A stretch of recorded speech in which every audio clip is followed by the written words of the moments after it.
Celebox. Si Elena, isang mabuting kapatid at asawa na pinagtaksilan ng 2 taong minamahal niya. Oo, mahal pa rin kita. Hindi basta-basta nawawala ang pagmamahal, Ronnie. At hindi rin basta-basta nawawala ang galit. Mas matagal mawala ang galit kaysa sa pagmamahal, Ronnie. Maaaring mahal pa rin kita hanggang ngayon, pero hindi ko na kayang magtiwala pa sa'yo. Si Ronnie, isang lalaking tapat na umiibig sa kanyang asawa, ang nagkulong sa isang sitwasyon sa pakakasalang hindi niya ginawa. At hindi ko hahayaang mawalang natitirang pagmamahal na yan sa puso mo, Elena. Hindi ko anak ang dinadala ni Clara. Wala akong matandaan na may namagitan sa aming dalawa at patutunayan ko yun sa'yo. Si Ronnie at Elena ay 2 taong nagmahalan at nagsumpahan ng habang buhay na kasiyahan. Ngunit nawasak lamang ng kataksilan. Kaya pa bang buuin kung kapatid mo mismo ang karibal? Ating tunghayan ang isa na namang kwento ng pag-ibig na inihahandog sa inyo ng Tales of Siren.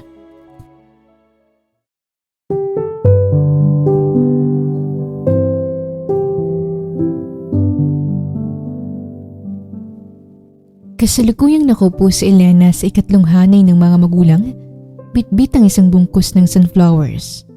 Ang paboritong bulaklak ng kanyang kapatid habang may hindi mabura-burang ngiti sa kanyang labi. Habang pinagmamasdan ang itim na toga na suot ni Clara. Clara Isabel Villafuerte, cum laude! Saad ng speaker. Halos mapatayo si Elena sa pagpapalakpak para sa tagumpay ng kanyang kapatid at bumalik sa alaala niya ang lahat ng gabing nagpuyat siya sa pananahin ng mga kurtina hanggang sa nagkaroon siya ng mga rangal na trabaho dahil ang kanyang inspirasyon sa pagsisikap ay ang kanyang kapatid. Bata pa lang ay naulila na sila ng kanilang mga magulang at 10 taon pa lang noon si Clara. Mula noon, kinalimutan na ni Elena ang sariling luho maging ang kanyang sariling pangarap. Dahil kung ano ang pangarap ni Clara, ay yun na rin ang kanyang pangarap. Matapos ang seremonya, ay patakbong nagkukumahog si Clara na sinalubong ang kanyang kapatid ng isang mahigpit na yakap. Ate, salamat. Maraming salamat sa'yo. Kung hindi dahil sa'yo, hindi ko ito magagawa kung wala ka. Sambit ni Clara habang nakabaon ang muka sa balikat ng kapatid. Para sa'yo lahat ng ito, Clara. Alam mo namang ikaw lang ang mahalaga sa buhay ko ngayon, diba? At lahat gagawin ko para sa'yo. Tugon ni Elena habang hinahaplos ang buhok ng dalaga. Habang masayang magharap ang dalawa, ay napansin ni Clara ang suot na relos ni Elena. Isang simpleng gold watch na regalo sa kanya ng kanilang ina bago ito pumanaw. Ang ganda talaga nito, ate. Bagay na bagay sa suot mong dress. Papuri ni Clara ngunit walang pagdadalawang isip na kinalas ito ni Elena mula sa kanyang kamay. Gusto mo ba? Sige na, sa'yo na to. Graduation gift ko na rin sa'yo. Ate, wag na. Remembrance mo to kay mama. Pagtanggi ni Clara. Pero bakas sa kanyang mata ang pagkagusto sa naturang relo. Sige na, kunin mo na. At alam ko na masasaya si mama kung alam niyang gamit mo to sa paghanap mo ng trabaho balang araw. Isuot mo na. Pilit ni Elena at lumiwanag ang mukha ni Clara. Sigurado ka, ate? Akin na to? Masayang sambit ni Clara habang kinukuha ang relo sa kamay ng kapatid at sinuot ito sa sariling kamay. Ang ganda talaga nito, ate. Salamat, ate. Dugtong ni Clara. Habang si Elena naman ay masaya siya kapag masaya ang kanyang kapatid. At ang anuman ang kay Elena basta't nagustuhan ni Clara ay otomatikong nagiging kay Clara. Mahal kita, Clara. Mahal na mahal din kita, ate. Hindi ko na talaga alam kung anong gagawin ko sa buhay ko kapag wala ka. Sagot ni Clara at napangiti si Elena. Simula sa araw na yon ay mas naging masaya pa ang pagsasama ng magkapatid hanggang sa nagkaroon ng trabaho si Clara at unti-unti na silang nakakaluwag sa buhay. Kasalukuyang nasa labas ngayon ang kanyang pamamahay si Elena habang nakangiti sa harapan ng isang lalaki at may hawak itong bulaklak. Salamat Ronnie ha. Salamat sa paghatid sa akin. Walang anuman Elena. Basta't para sa'yo. Ngayon pa lang sinasabi ko na sa'yo na magiging isang masugid na manliligaw mo ako. Tura ni Ronnie at mula sa bintana ay nakita ito ni Clara at biglang dumilim ang mukha nito nang makitang masaya ang ate niya sa iba. Ate, sino yan? May diing sambit ni Clara at napatingala si Elena sa bintana habang si Clara naman ay dalidaling bumaba at lumbas ng gate. Ate, sino siya?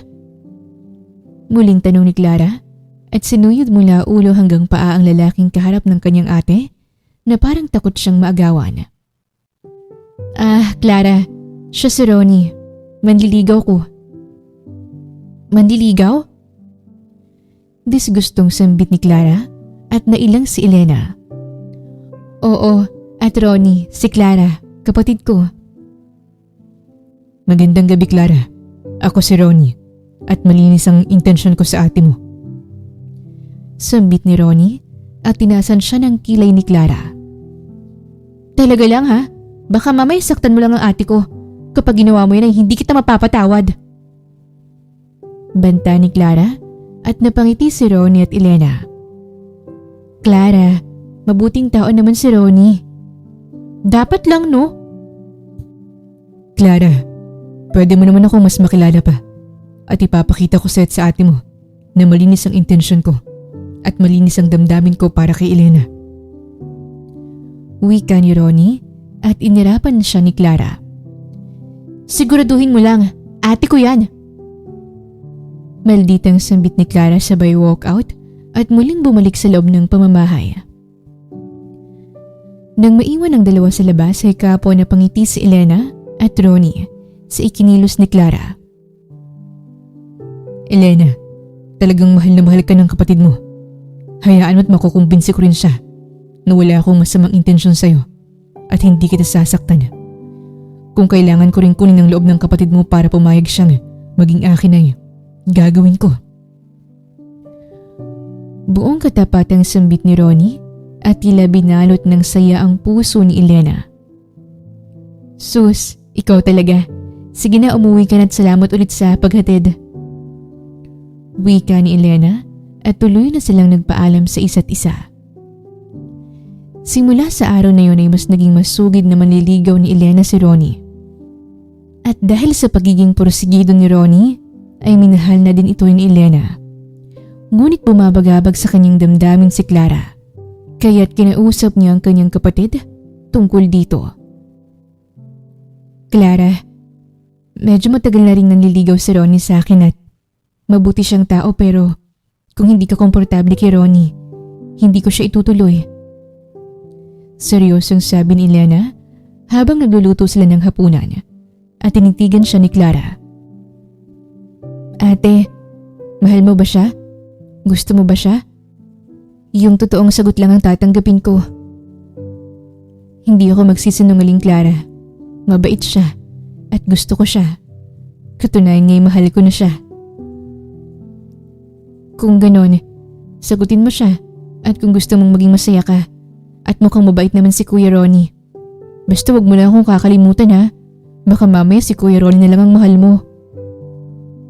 Nagsiselos ka? Ngising sambit ni Elena at umiling ang kapatid at pilit na tinatago ang tunay niyang nararamdaman. Hindi ah. Baka lang kasi kalimutan mo na ako. Hindi, Clara. Hindi kita kakalimutan kahit na magkaasawa pa ako o ikaw. Pangako ni Elena dito. Simula sa araw na yun ay agad na sinagot ni Elena si Ronnie at opisyal na silang naging magkasintahan. Sa loob ng 2 taong pakikipagrelasyon, nakita ni Elena kung paano itrato ni Ronnie si Clara bilang tunay na kapatid. Kapag may uwi itong pasalubong kay Elena, laging may kapares para kay Clara. At hindi nagtagal ay inalok ni Ronnie si Elena ng isang mahalagang bagay. Elena, matagal na rin tayong dalawa. At sa tingin ko panahon na para gawin ito. Wika ni Ronnie at lumuhod sa harapan ni Elena. Elena, pumapayag ka bang pakasalan ako? Pumapayag ka bang maging asawa ko? Tanong ni Ronnie at napatakip ng kanyang bibig si Elena dahil sa tuwa. Oo, Ronnie. Yes. Yes, pumapayag ako, Ronnie. Pumapayag akong pakasalan ka.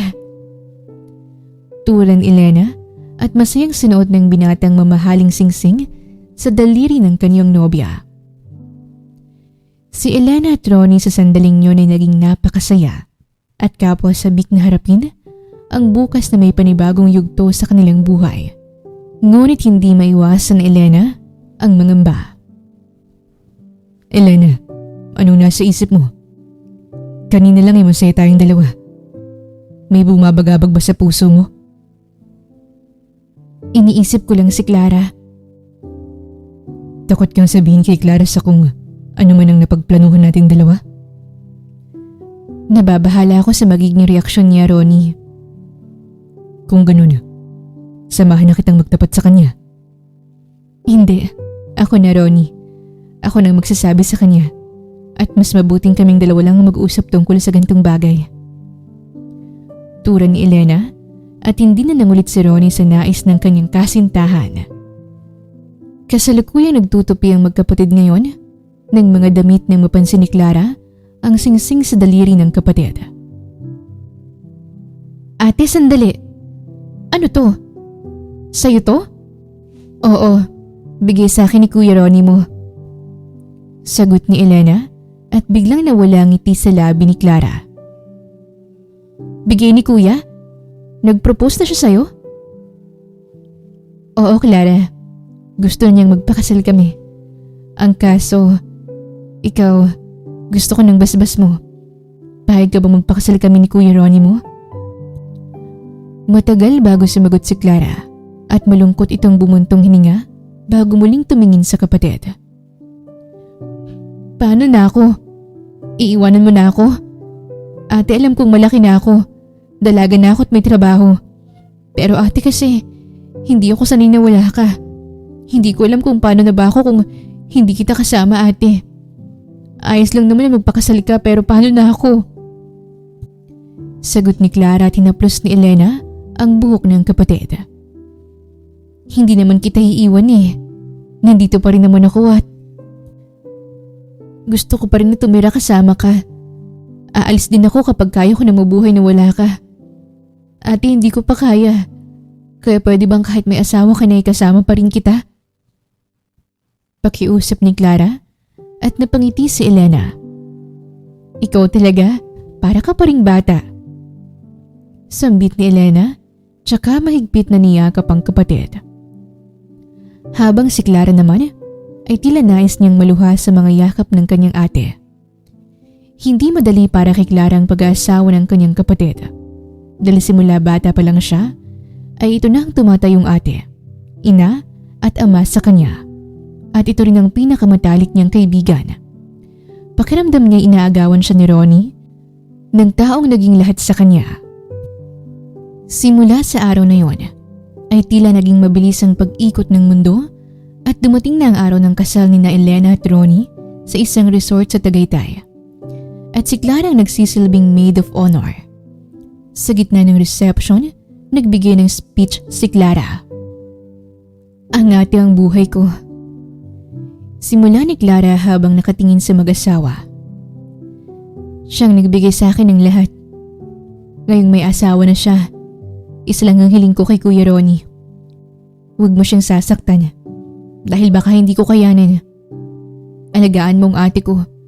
Yun lang ang gusto ko. At congratulations sa inyong dalawa.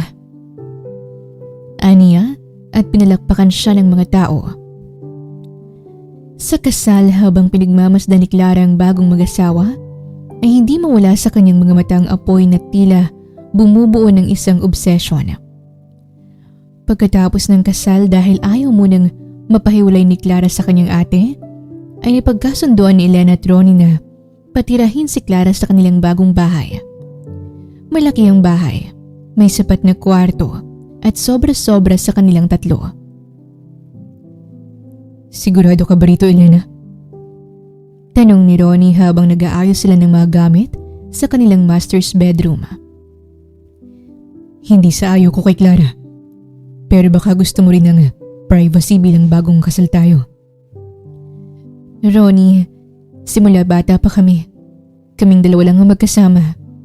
Hindi ko siya kayang iwan sa maliit naming apartment habang narito ako sa komportableng bahay. Hayaan mo na. Pansamantala lang naman hanggang sa makahanap siya ng sarili niyang direksyon sa buhay. At kapag kaya na niya, hindi lang ako basta kapatid lang para kay Clara, Ronnie. Sana maintindihan mo yun. Dahil sa mahal ni Ronnie ang asawa ay pumayag ito. Ngunit habang tumatagal ay nagsimula ng maliit na bagay na hindi napapansin ni Elena. Habang nagluluto si Elena sa kusina, lumapit si Clara kay Ronnie na abala sa pagbabasa ng dyaryo sa sala. Suot ni Clara ang isang manipis na silk nightgown na dati ring pagmamay-ari ni Elena, pero hiningi nito dahil malamig daw sa balat. Kuya Ronnie, ayaw gumana ng aircon sa kwarto ko. Pwede mo bang tignan? Malambing na sabi ni Clara at binaba ni Ronnie ang hawak niyang dyaryo. Sige, baka may kailangan lang i-reset sa remote mo. Sagot ni Ronnie at agad itong tumayo mula sa kanyang kinauupuan upang puntahan ang silid ni Clara. Habang si Clara naman ay sumunod sa likod ni Ronnie, ang kanyang tingin ay napako sa likod ng bayaw at kagat-labi siyang napapangiti. Nang makapasok si Ronnie sa silid ni Clara ay agad niyang nalanghapang pabango sa silid ni Clara. Ang mga pabango nito ay kagaya ng mga pabango ni Elena, ngunit ang kay Clara ay tila maasim at masakit sa ulo dahil sa sobra nitong paggamit. Gayunpaman ay hindi na ito pinansin ni Ronnie at kinuha nito ang remote ng aircon sa gilid ng kama.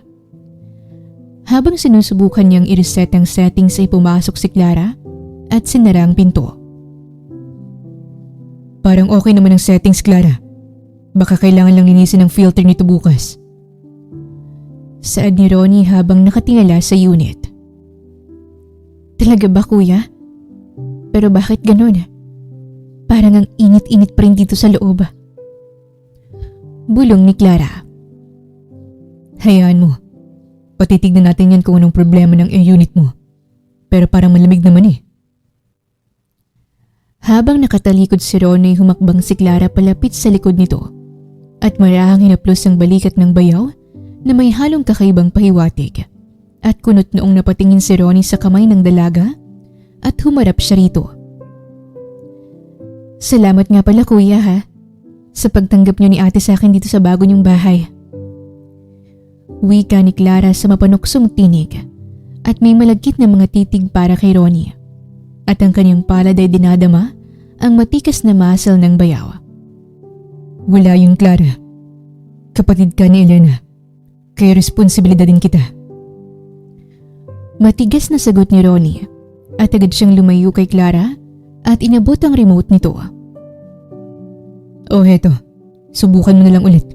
Kung hindi pa rin malamig sa pakiramdam mo, sasabihin ko si Manang na tumawag ng technician bukas.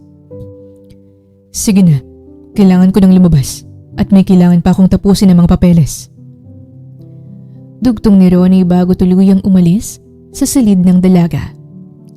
Habang si Clara naman ay may malagkit na tingin sa lalaki at may kalakip itong mapanganib ng ngiti, sabay sumalampak sa kama. Lahat na kukuha ko, Ronnie. Lahat ng gusto ko na bibigay sa akin. Kaya't hindi pwedeng hindi ka mapunta sa akin.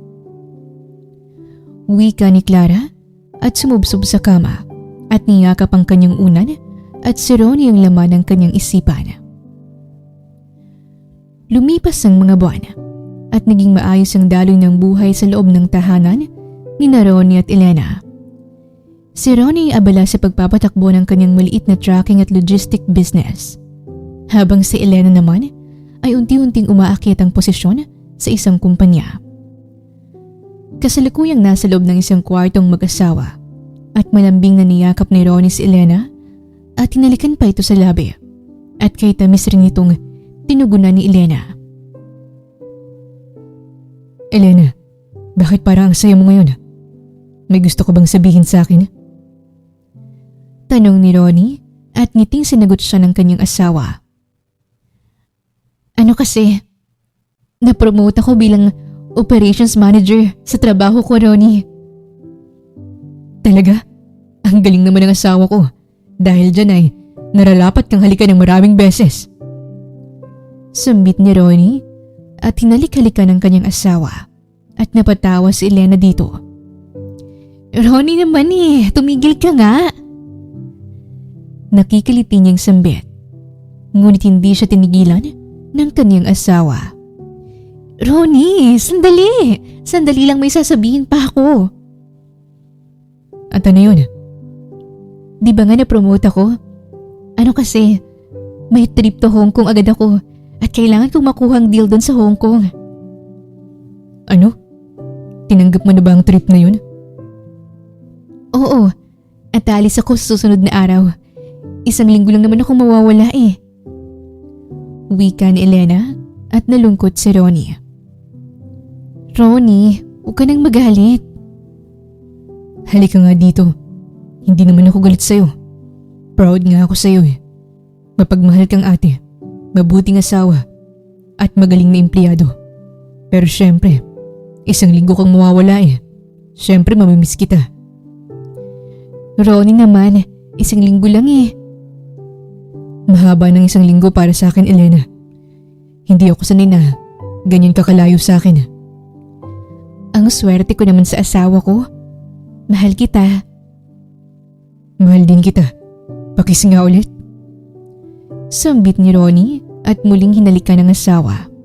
At sa gabing yon ay muling may namagitan sa kanilang dalawa. Isang hapon habang nag-aayos si Elena ng kanyang mga dokumento para sa nakatakdang paglipad patungong Hong Kong sa susunod na araw, pumasok si Clara sa kanyang kwarto. Ate, ang ganda naman ng suot mong blazer. Bagong bili mo? Tanong ni Clara habang hinahawakan ng tela ng suot ni Elena. Ito ba? Regalo to ni Ronnie sa akin nung nakaraang buwan. Kailangan kong magmukhang presentable sa mga suppliers sa Hong Kong. Wow! Ang swerte mo kay Kuya Ronnie, ate. Gusto ko ng ganyan, ate. Tura ni Clara at dahil sa lambot ng puso ni Elena ay hinubad niya ang kanyang blazer. O sige na, isukat mo muna kung gusto mo. Gamitin mo na muna sa darating na party ng kumpanya niyo. Mas bagay naman sa iyo ang kulay na to dahil mas maputi ka sa akin. Talaga, ate? Hindi ka magagalit? Pero regalo to sa'yo ni Kuya Ronnie. Syempre hindi. Gamit lang. Basta ikaw ang gagamit. Okay lang sa akin. Tugon ni Elena sabay halik sa noo ng kapatid. Salamat, ate. Tuwang-tuwa na sambit ni Clara at niyakap ang kapatid. Kinagabihan, habang nagtatrabaho si Ronnie sa kanyang laptop sa sala, lumabas si Clara mula sa kusina, bit-bit ang 2 tasa ng kape. Wala si Elena dahil may tinatapos na huling report sa itaas. Kuya Ronnie, kape muna. Masyado ka namang seryoso dyan. Malambing na sabi ni Clara. Inilapag ni Clara ang kape na sobrang lapit sa kamay ni Ronnie dahilan para aksidenteng magkadikit ang kanilang mga balat at mabilis na iniurong ni Ronnie ang kanyang kamay. Salamat, Clara. Tura ni Ronnie at umupo si Clara sa harapan ng table niya. Alam mo, kuya, bilib talaga ako sa'yo. Kahit pagod ka na sa tracking business mo, nagagawa mo pa rin maging sweet kay ate. Minsan tuloy naiisip ko, meron pa kayang lalaking katulad mo? Marami dyan, Clara. Maghintay ka lang. At saka sadyang mahal ko lang talaga ang ate mo. Kaya lahat ng effort, binibigay ko. Pero paano kung may ibang magbigay sa'yo ng atensyon na hindi may bigay ni ate? Dahil lagi siyang wala. Dahil lagi siyang nasa biyahe. Sambit ni Clara sa mapanuksong tinig at tumigil si Ronnie sa kanyang trabaho at pinasok ang kanyang laptop sa bag. Si Elena ang priority ko, Clara. Kahit nasan pa siya, siya lang ang titingnan ko. Sige na, mauna na ako sa itaas. Baka gising pa ang ate mo. Tulad ni Ronnie at dinalahang kape sa itaas. Habang si Clara naman ay naiwan sa sala at mahigpit ang hawak sa kanyang tasa. Sa bawat pagtanggi ni Ronnie tila hamon sa pride ng dalaga. Sanay siyang makuha ang lahat ng gusto niya mula kay Elena at sa pagkakataong ito, pakiramdam niya ay may karapatan din siyang makuha ang lalaking nagugustuhan niya. Hindi nagtagal ay dumating ng araw ng pag-alis ni Elena at kasalukuyang kaharap niya ngayon ang kanyang asawa at kapatid. Ate, pasalubong ko galing Hong Kong ha. Sige, tawagan mo na lang ako kung anong gusto mo, Clara, at bibilhin ko agad para sa'yo. Tura ni Elena at binalingan ng atensyon ng asawa. Ronnie, ikaw nang bahala kay Clara ha. Babalik din ako kaagad pagkatapos ng lahat. I love you, Han. I love you too, Han. Galingan mo dun ha. Sambit ni Ronnie at hinalikan ng kanyang asawa bago ito sumakay sa company service. Nang makali si Elena na iwan si Clara at Ronnie sa pamamahay na yon at agad nakabuo ng plano si Clara. Ngayong wala si ate, akin ka ngayon, Ronnie. Sambit ni Clara sa kanyang isipan. Ngunit bigo siya sa kanyang plano dahil minsan ay maagang umaalis si Ronnie at kung minsan naman ay masyado itong late kung umuwi at hindi nag-aabot ang kanilang oras. Kailangan ko siyang makuha. Kailangan magawa kong nais kong mangyari habang kami lang dalawa lang narito. Sambit ni Clara at natuon ang kanyang atensyon sa karpintero nilang si Adonis. At isang ideyang sumagi sa kanyang isipan at nilapitan ng binata. Ma'am Clara, may kailangan ka po ba? Meron, Adonis. Kailangan kong sumaya. Sambit ni Clara at pinakita ang kanyang maputing hita. Lalaki si Adonis at hindi siya inosenteng lalaki at alam niya kung anong ibig ipahiwatig ni Clara. Kaya't nang hilahin siya nito, papasok sa isang silid, ay malaya siyang sumunod. Simula sa araw na yon, ay 3 araw nang nakalipas simula nang lumipad si Elena patungong Hong Kong. Para kay Ronnie, ang bahay ay tila naging masyadong malaki at tahimik. Bagaman abala siya sa kanyang logistics business, hindi niya maiwasang makaramdam ng pangungulila sa asawa. Isang gabi ay umuwi si Ronnie na pagod mula sa kanyang office. Pagpasok niya sa pintuan, hindi amoy ng karaniwang hapunan ang sumulubong sa kanya, kundi ang amoy ng mamahaling pabango na madalas gamitin ni Elena. Pero alam niyang kay Clara ito nagmumula. Kuya, ang aga mo yata. Bungad ni Clara at nakaupo ito sa bar counter ng kanilang kusina. May hawak na baso ng wine. Maraming natapos na deliveries kaya maaga kaming nag-wrap up. Sagot ni Ronnie habang tinatanggal ang kanyang sapatos. Nasaan si Manang? Pinag-day off ko muna. Sabi ko, ako nang bahala sa hapunan nating dalawa. Para naman makapag-relax din siya. At teka, mukhang stress na stress ka sa trabaho ah. Sandali at maghahain muna ako. Wika ni Clara at kinuha ang hinanda niya para sa kanila ni Ronnie at sabay silang kumaing dalawa. Magaling ka rin palang magluto, Clara. Pwede kang magtayo ng sarili mong restaurant. Salamat, kuya. Kuya Ronnie, pwede ba tayong mag-inom ng kahit konti lang pagkatapos nating kumain? Sige, gusto ko rin naman ng wine at pagod ako. Tura ni Ronnie at pagkatapos kumain ay nagpa siyang mag-inuman ng dalawa. Kasalukuyang nasa minibar ngayon sina Clara at Ronnie at nag-umpisa ng magkwento si Clara tungkol sa mga alaala nila ni Elena nung mga bata pa sila. At ito ang nakikita niyang paraan upang makuha ang loob ni Ronnie. Alam mo kuya, si ate talaga ang hero ko. Nung college ako, kahit wala na siyang pambili ng gamot niya nung nagka-flu siya, binili pa rin niya ako ng bagong sapatos para sa presentation ko. Pagkikwento ni Clara habang dahan-dahang nagsasalin ng wine sa baso ni Ronnie. Ganyan talaga ang ate mo. Masyadong mapagmahal kaya mahal na mahal ko siya. Kaya nga bilib ako sa'yo, kuya.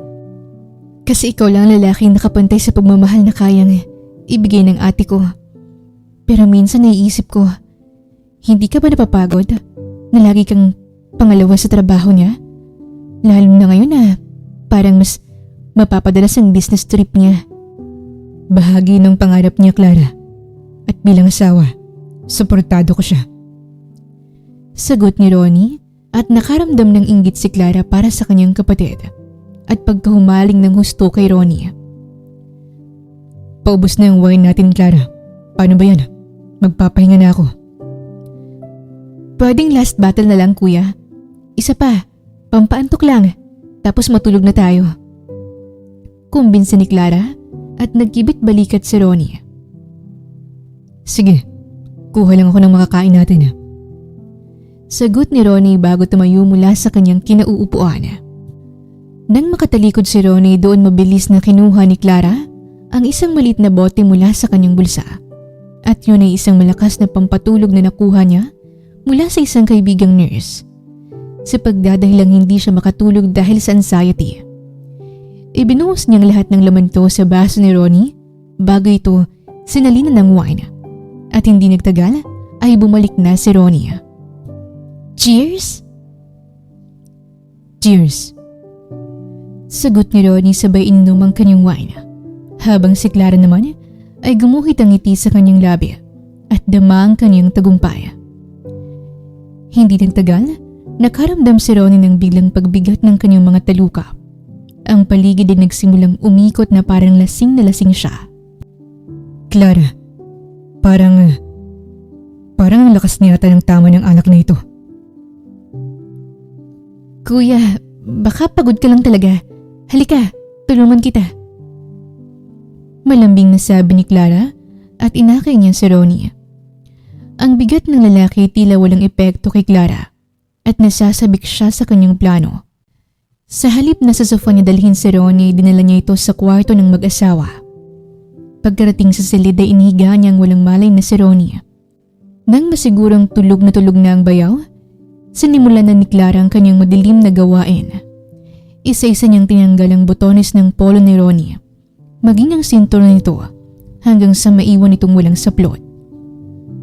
Sa wakas, magiging akin ka na at simula sa araw na to, ayoko nang susundin mo, Kuya Ronnie. Sinabi ko naman na wala akong hindi kayang kunin. Maging ikaw ay kaya kong agawin. Bigkas ni Clara sa kanyang isipan.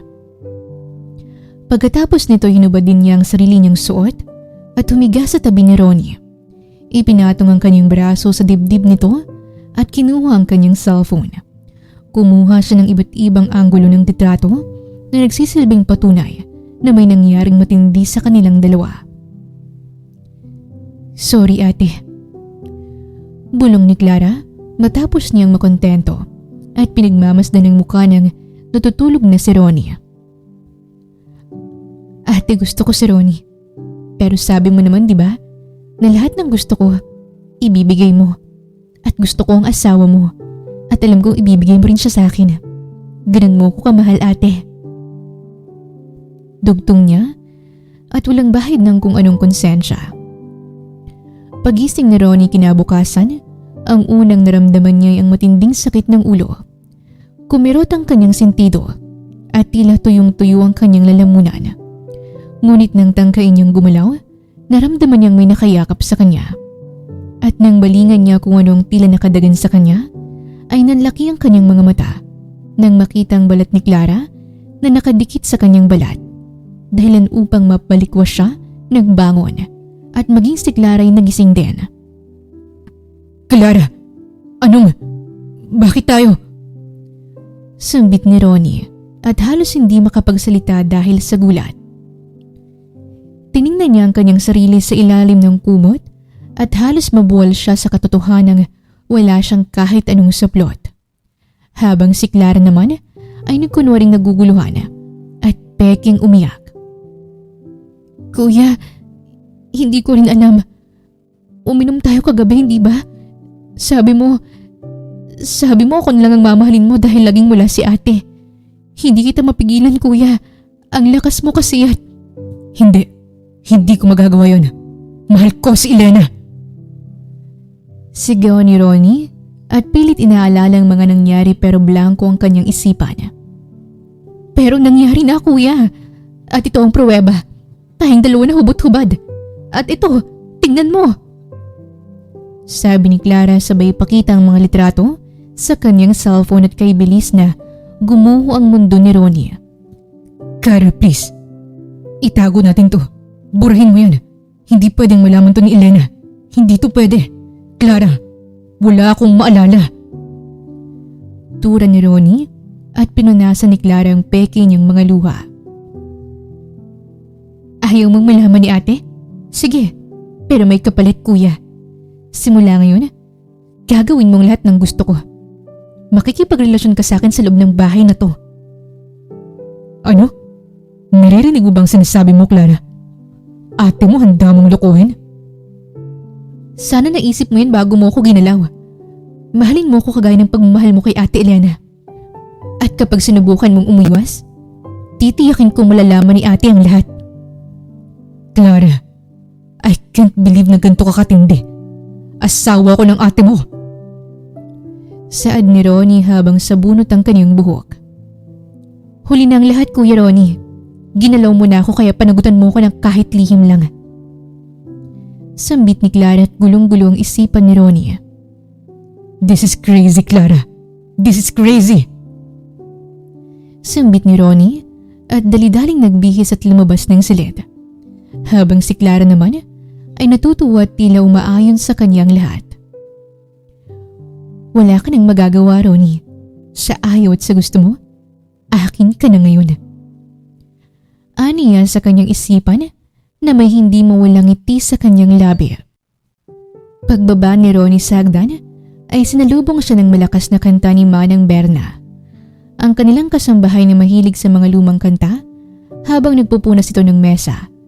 At agad napansin ng kasambahay ang itsura ni Ronnie at tinitigan niya ito mula ulo hanggang paa. Ay, Sir Ronnie, bakit ganyan ang itsura niyo? Mukha kayong dinaanan ng snow. Ang putla niyo, sir. Sambit ng kasambahay at hindi alam ni Ronnie kung ano ang kanyang isasagot. Manang, masama lang ang pakiramdam ko. Siguro dahil sa alak kagabi. Nako, sabi ko naman sa inyo, huwag masyadong magpapakalunod sa baso kapag wala si Ma'am Elena. Tingnan nyo pati buhok nyo, parang pinagpugaran ng manok sa gulo. Ganun ba, Manang? Opo, Sir Ronnie. Uminom muna kayo ng mainit na tubig. Alok ni Manang Berna. Alam nyo nung nabubuhay pang asawa ko, kapag ganyan ang itsura niya sa umaga, ibig sabihin may ginawang milagro sa gabi. Pero kayo, sir, imposible naman yon kasi wala si ma'am, hindi ba? Sambit ng kasambahay sabay tawa. Habang si Ronnie naman ay tumingala sa ibabaw ng hagdan kung saan nakatayo si Clara. Manang, gusto ko ng kape. Tsaka Manang, niligpit mo na ba yung mga bote at baso dun sa minibar? Ay, opo, sir. Bakit po, sir? Ilang boteng niligpit mo? 2 po. Tsaka yung isa hindi nga naubos at kalahati lang ang nabawas. Ulat ni Berna at kumunot ang noo ni Ronnie sa pagtataka. Manang, ipaghanda mo na lang ako ng kape. Yes po, sir. Yung itim po ba? Manang, may kape ba akong pula? Oo nga po pala, sir. Sir, gusto mo po ba ng mainit? Manang naman, kape nga diba? Malamang mainit. Baka kasi gusto mong palamigin ko muna. Itim na kape at mainit na kape. Maliwanag na ba, Manang? Opo, sir. Ngayon na po ba? Manang, ako na nga lang magtitimpla. Saan ni Ronnie? At tila nababalo na siya sa mga nangyayari sa kanyang paligid. Kasalukuyang nasa mesa ngayon si Ronnie habang kaharap ang kanyang kape at kailayo ng kanyang iniisip. 1 bote at kalahati lang ang naubos namin ni Clara. Nakapagtataka na malasing ako at walang maalala. Aniya sa kanyang isipan habang pilit na binabalikan ang posibleng nangyari kagabi. Ngunit wala siyang mahagilap sa kanyang isipan. Parang may mali. parang may hindi tama. Dugtong niya at parang mababaliw na siya sa kakaisip.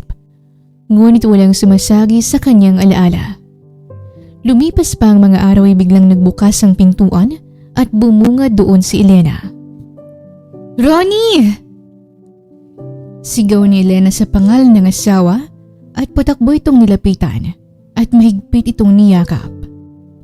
"Miss na miss kita, Ronnie! Miss na miss kita!" Aniya, ngunit naramdaman ni Elena ang biglaang paglamig ng asawa. "Ronnie, may problema ba?" "Problema? Wala naman. Nagulat lang ako kasi akala ko mamayang gabi ka pa darating." "Sus, parang hindi mo naman ako na-miss." Reklamo ni Elena at pilit nang umiti si Ronnie. "Maaari ba yun? Malamang na-miss kita. Ikaw yan ang asawa ko." Malambing na sambit ni Ronnie at hinagka ng noo ng asawa at nagsiselos si Clara nang makita ang dalawa na magkayakap. Habang si Ronnie naman ay masayang pinapakita niya sa kanyang asawa. Ngunit sa loob ng kanyang damdamin ay hindi na niya kayang makiharap kay Elena sa malaking kasalanan na kanyang ginawa. Kinagabihan ay kasalukuyang magkasamang mag-asawa sa kanilang silid. Talagang nananabik si Elena sa kanyang asawa at gusto niyang bumawi rito sa isang linggong kanyang pagkawala. Habang nasa shower si Ronnie, ay nagpasya si Elena na magsuot ng sexy night dress at hinihintay ang kanyang asawa na lumabas mula sa shower. "Ronnie, halika." Sambit ni Elena nang makalabas ng shower ang kanyang asawa at sinasadya niyang magmukhang nakakaakit sa mata nito. "You're so beautiful, Elena." Sabik na sambit ni Ronnie at nilapitan ang kanyang asawa at agad na kinabig ang bewang nito at marubdob na hinalikan sa labi. Bawat halik ni Ronnie mainit. Bawat halik ay nais sabihin sa kanyang asawa na wala siyang ibang mamahalin kundi ito lamang. Ngunit biglang bumalik sa kanyang alaalang tungkol sa nangyari sa kanila ni Clara. At dala ng konsensya ay tumigil siya sa paghalik kay Elena. "Ronnie, bakit?" "Wala naman, Elena. Naisip ko lang na marami pa akong dapat tapusin na trabaho. Mauna ka nang matulog." Tura ni Ronnie at agad na tinalikuran ng kanyang asawa at umupo sa harap ng kanyang computer. Ang totoo ay halos tapos na niya ang mga dapat niyang gawin. Hindi lang kaya ng kanyang konsensya na magkapatid ang dadawit ngayon sa kanyang buhay. At higit sa lahat ay nababahala siya sa magiging galit ni Elena kapag nalaman nito ang lahat. Sa sumunod na mga araw ay mas naging mailap si Ronnie. Kasalukuyang pababa siya ng hagdan nang salubungin siya ng kanyang asawa. "Ronnie, may hinanda akong almusal para sa'yo. Tsaka nag-leave muna ako para magkaroon naman tayo ng mas malawak na oras sa isa't isa." Sambit ni Elena at tipid ng umiti si Ronnie. "Mabuti naman kung ganun, Han. Pero kailangan ko nang umalis." Sagot ni Ronnie at hinalikan ng pisngi ng asawa bago ito umalis. "Ronnie, pero..." Tanging sambit ni Elena sabay mabigat na bumuntong hininga. "Ate, may problema ba?" Tanong ni Clara sa kanya. "Clara, wala ka bang napapansin kay Kuya Ronnie mo?" "Wala naman. Baka busy lang yan sa negosyo. Lumalaki ng business niya eh." "Baka nga. Baka yun nga ang dahilan." Tanging sambit ni Elena at pilit na iniintindi ang asawa.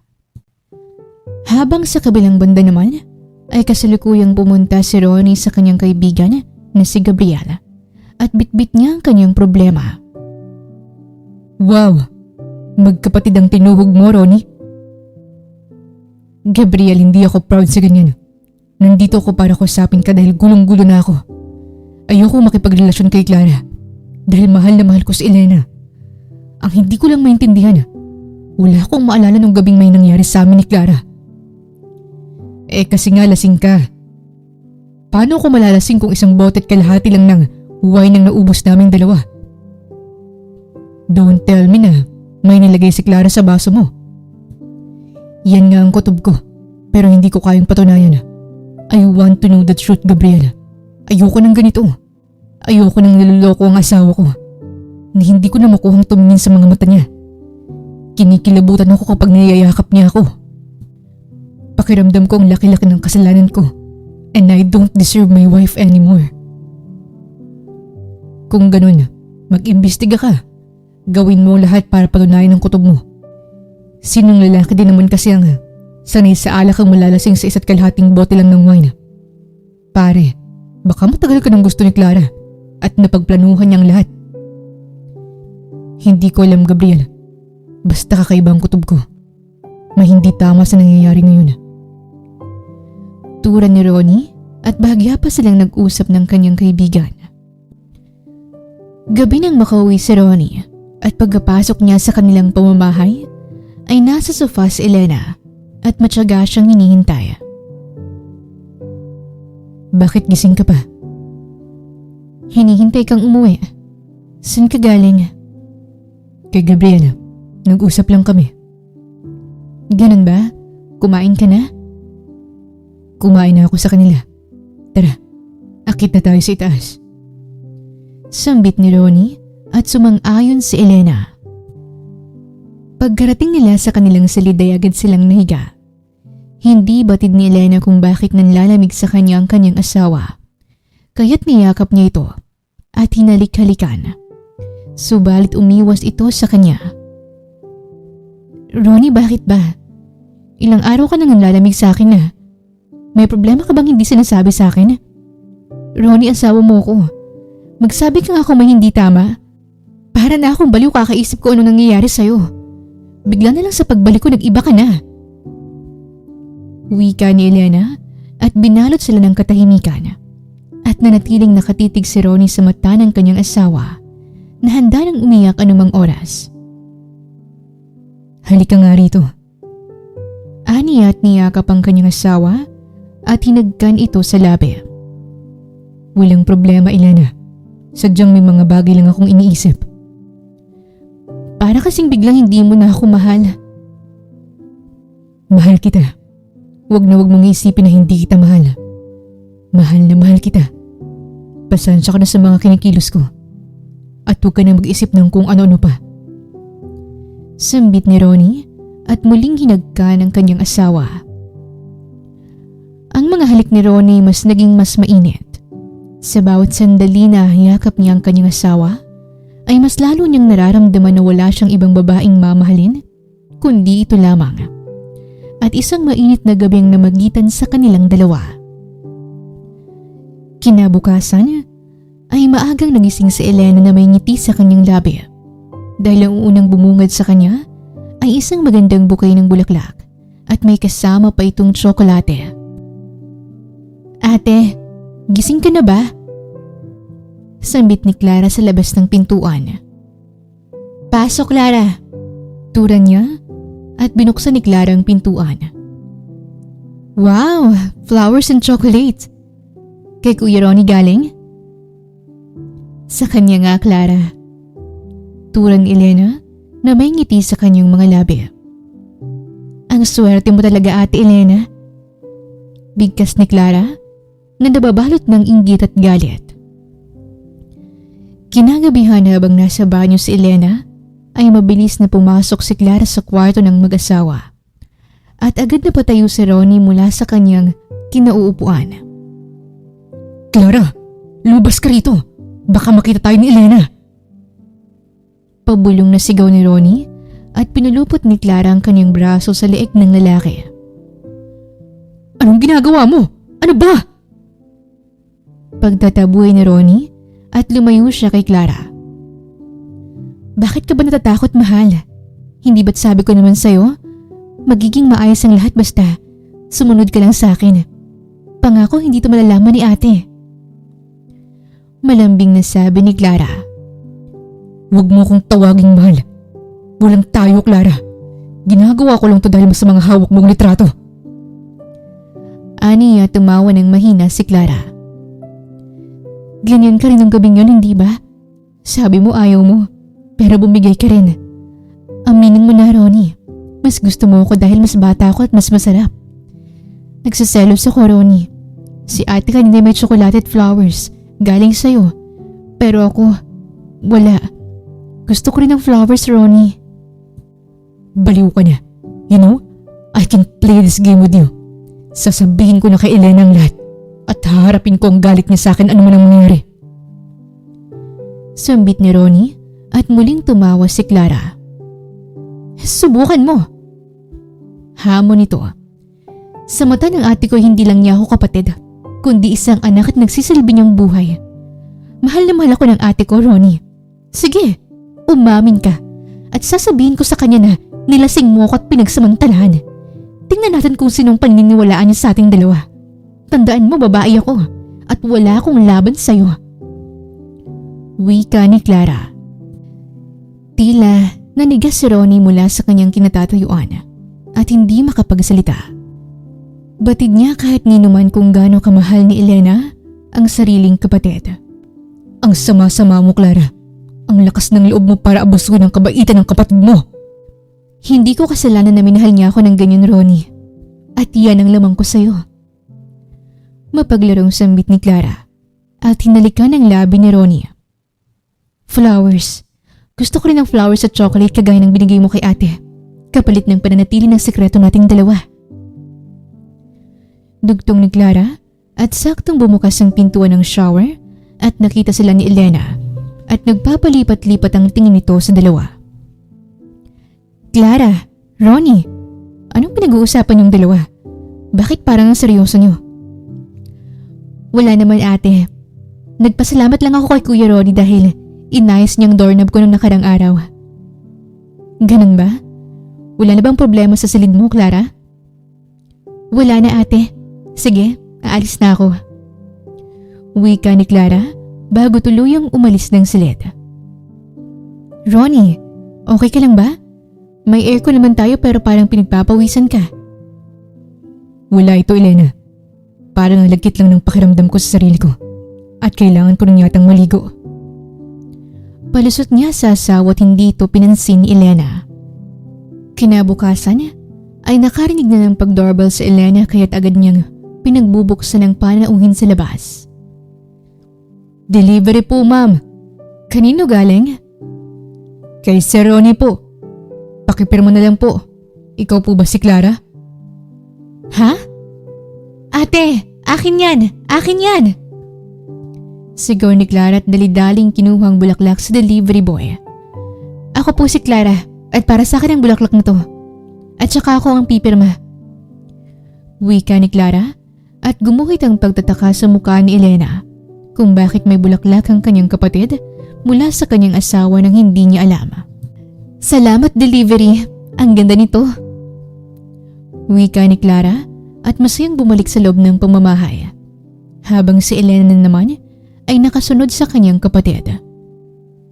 Clara, bakit ka may flowers mula kay Ronnie? Bakit? Masama ba? Ikaw lang bang pwede? Maldita nitong Saad at nagulat si Elena sa sagot nito.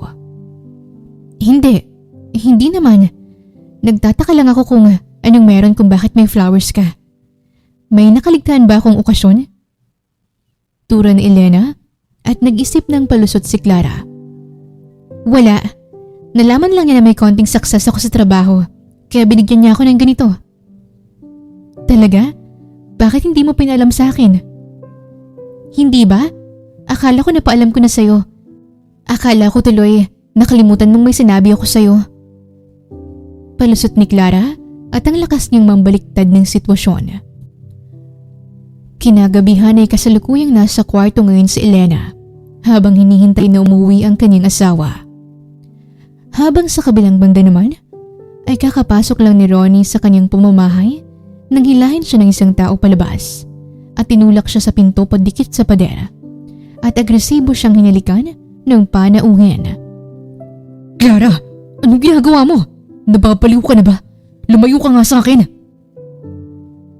Well, masaya lang ako dahil sa flowers mo kaya binibigyan kita ng reward. Hindi ko gustong bigyan ka. Hiling mo yun. Kahit na, nagustuhan ko pa rin. cintura ni Clara at muling hinalikan si Ronnie. Umalis ka nga sabi! May tao ba dyan? Sigaw ni Berna nang makarinig ng kaluskos sa labas. Subukan mo kong itulak at malalaman ang kasambahay nilang tungkol sa ating dalawa. Banta ni Clara. Dahil natakot si Ronnie na makita sila ng kasambahay, ay hindi siya kumilos. Dahilan upang malaya si Clara na angkinin ng kaniyang labi.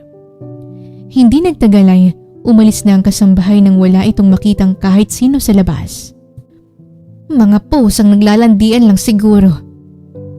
Wika ni Berna bago ito tuluyang umalis.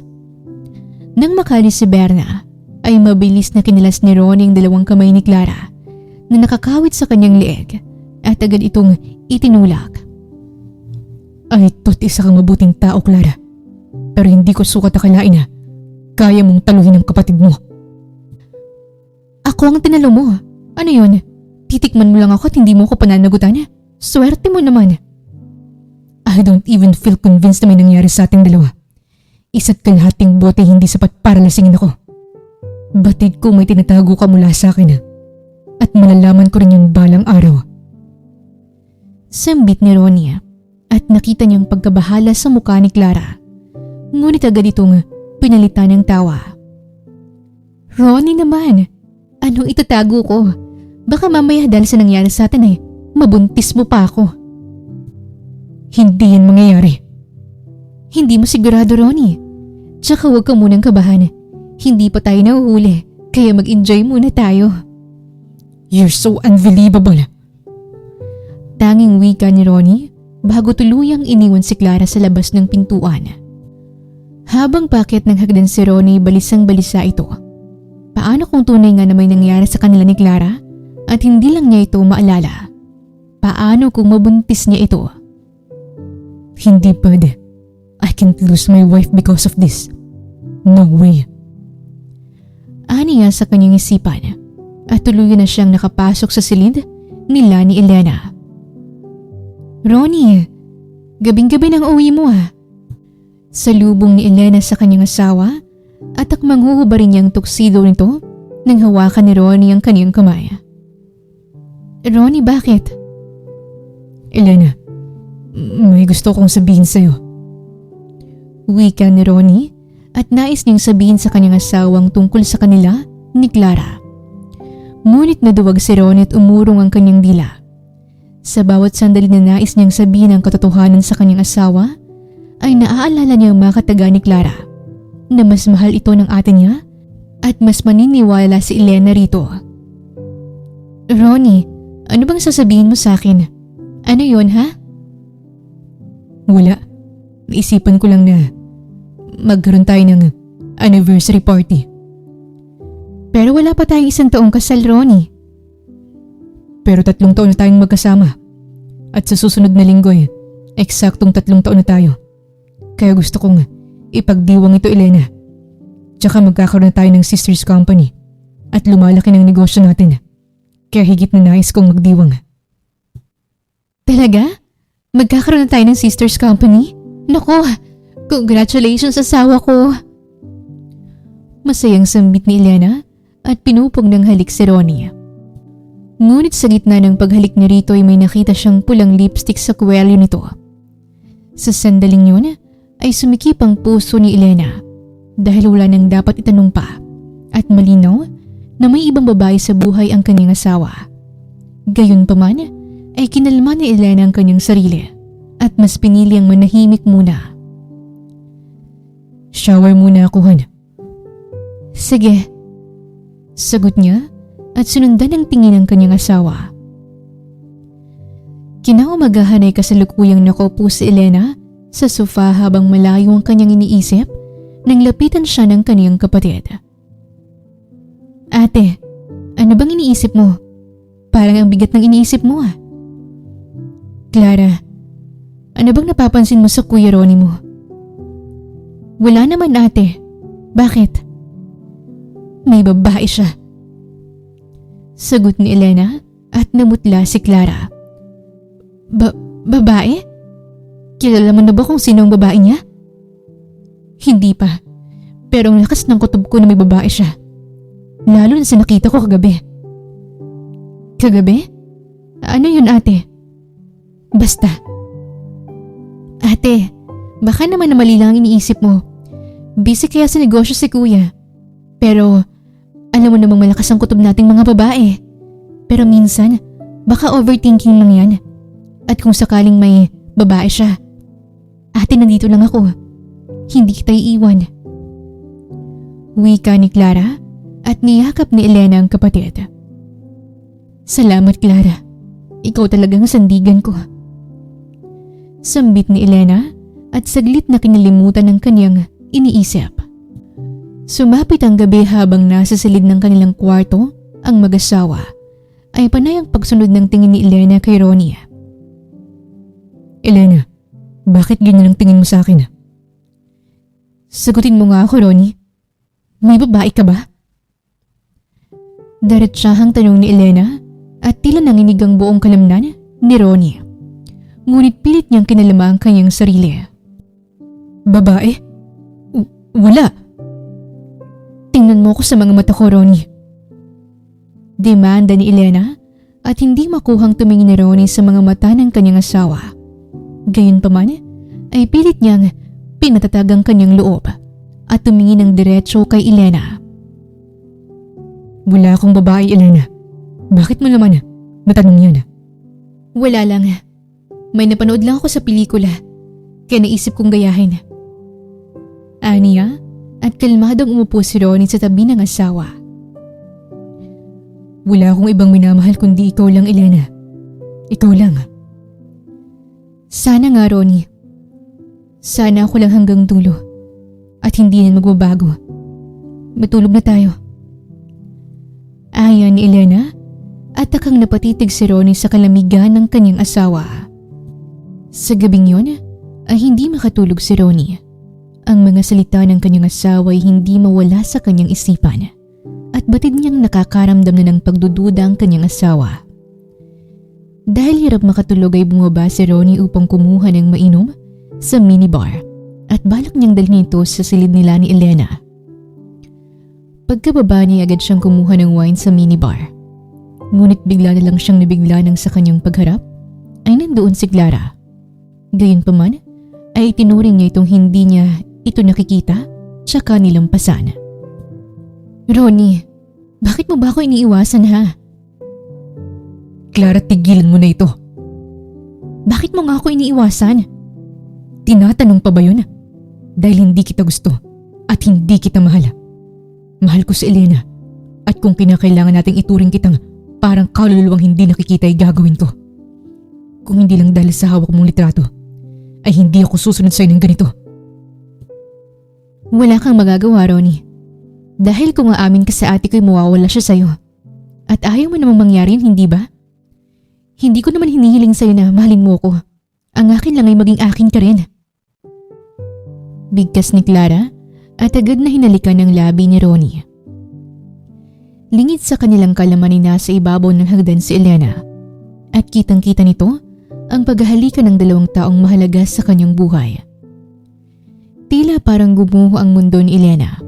Matapos niyang matuklasan na ang babae pala ng asawa niya ay walang iba kundi ang kapatid niya na minahal niya at pinagsikapan niyang palakihin. Sa sandaling yun ay naranasan ni Elena ang pinakamasakit na pangyayari sa kanyang buhay na hindi niya sukat akalain na mangyayari kahit sa kanyang panaginip. Ngunit ito siya ngayon, lumuluha ng tahimik at nasasaktang mag-isa. Nais niyang sugurin ng dalawa ngunit nanatiling nakapako ang kanyang mga paa sa sahig. At ang buong pagmamahal niya para sa dalawa ay napalitan ng galit at agad niyang kinuhanan ng litrato ang dalawa. Sa sandaling yun ay pinilit ni Elena ang maging kalmado at hinayaan niya ang dalawa at walang imik na bumalik sa loob ng silid nila ni Ronnie at nagpanggap na tulog. At hindi naglaon ay bumalik si Ronnie sa kanilang silid at naramdaman niya ang yakap nito sa kanyang katawan. Lumipas pa ang mga araw ay nagkalap si Elena ng mas matibay na ebidensya na may relasyon nga ang dalawa at lihim niyang pinakialaman ang cellphone ng kanyang kapatid at doon nakita niya ang hubot-hubad na litrato ng dalawa. Mga taksil! Mga manluloko! Buong galit niyang sambit habang inililipat sa kanyang cellphone ang mga naturang litrato. Ate, anong ginagawa mo? Bulalas ni Clara sabay agaw ng cellphone niya mula sa kamay ng kanyang ate.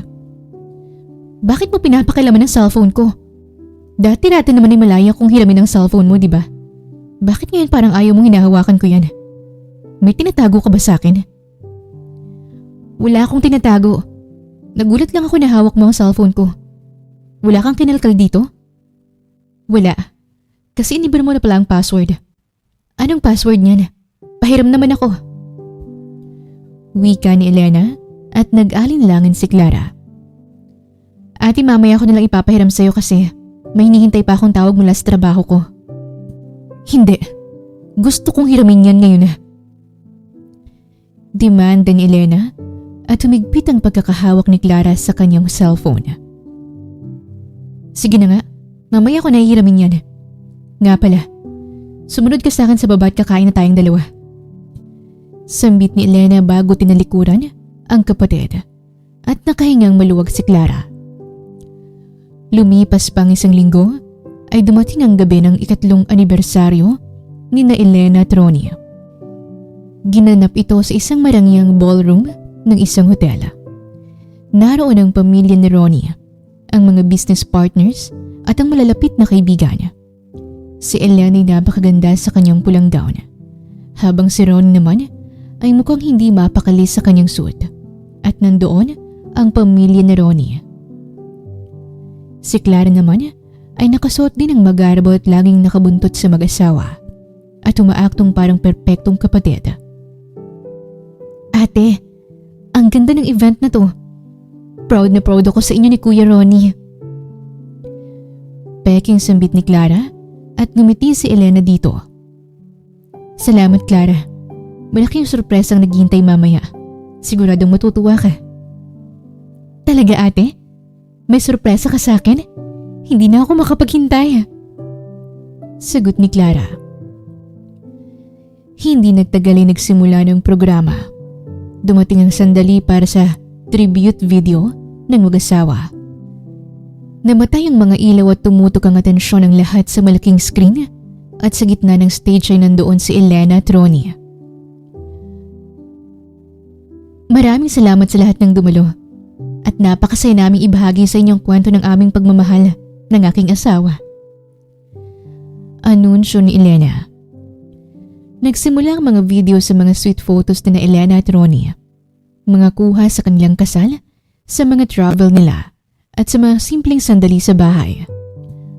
Ang musika ay madamdamin at ang mga tao ay napapasaya sa simpleng litrato ng dalawa, ngunit puno ng pagmamahalan.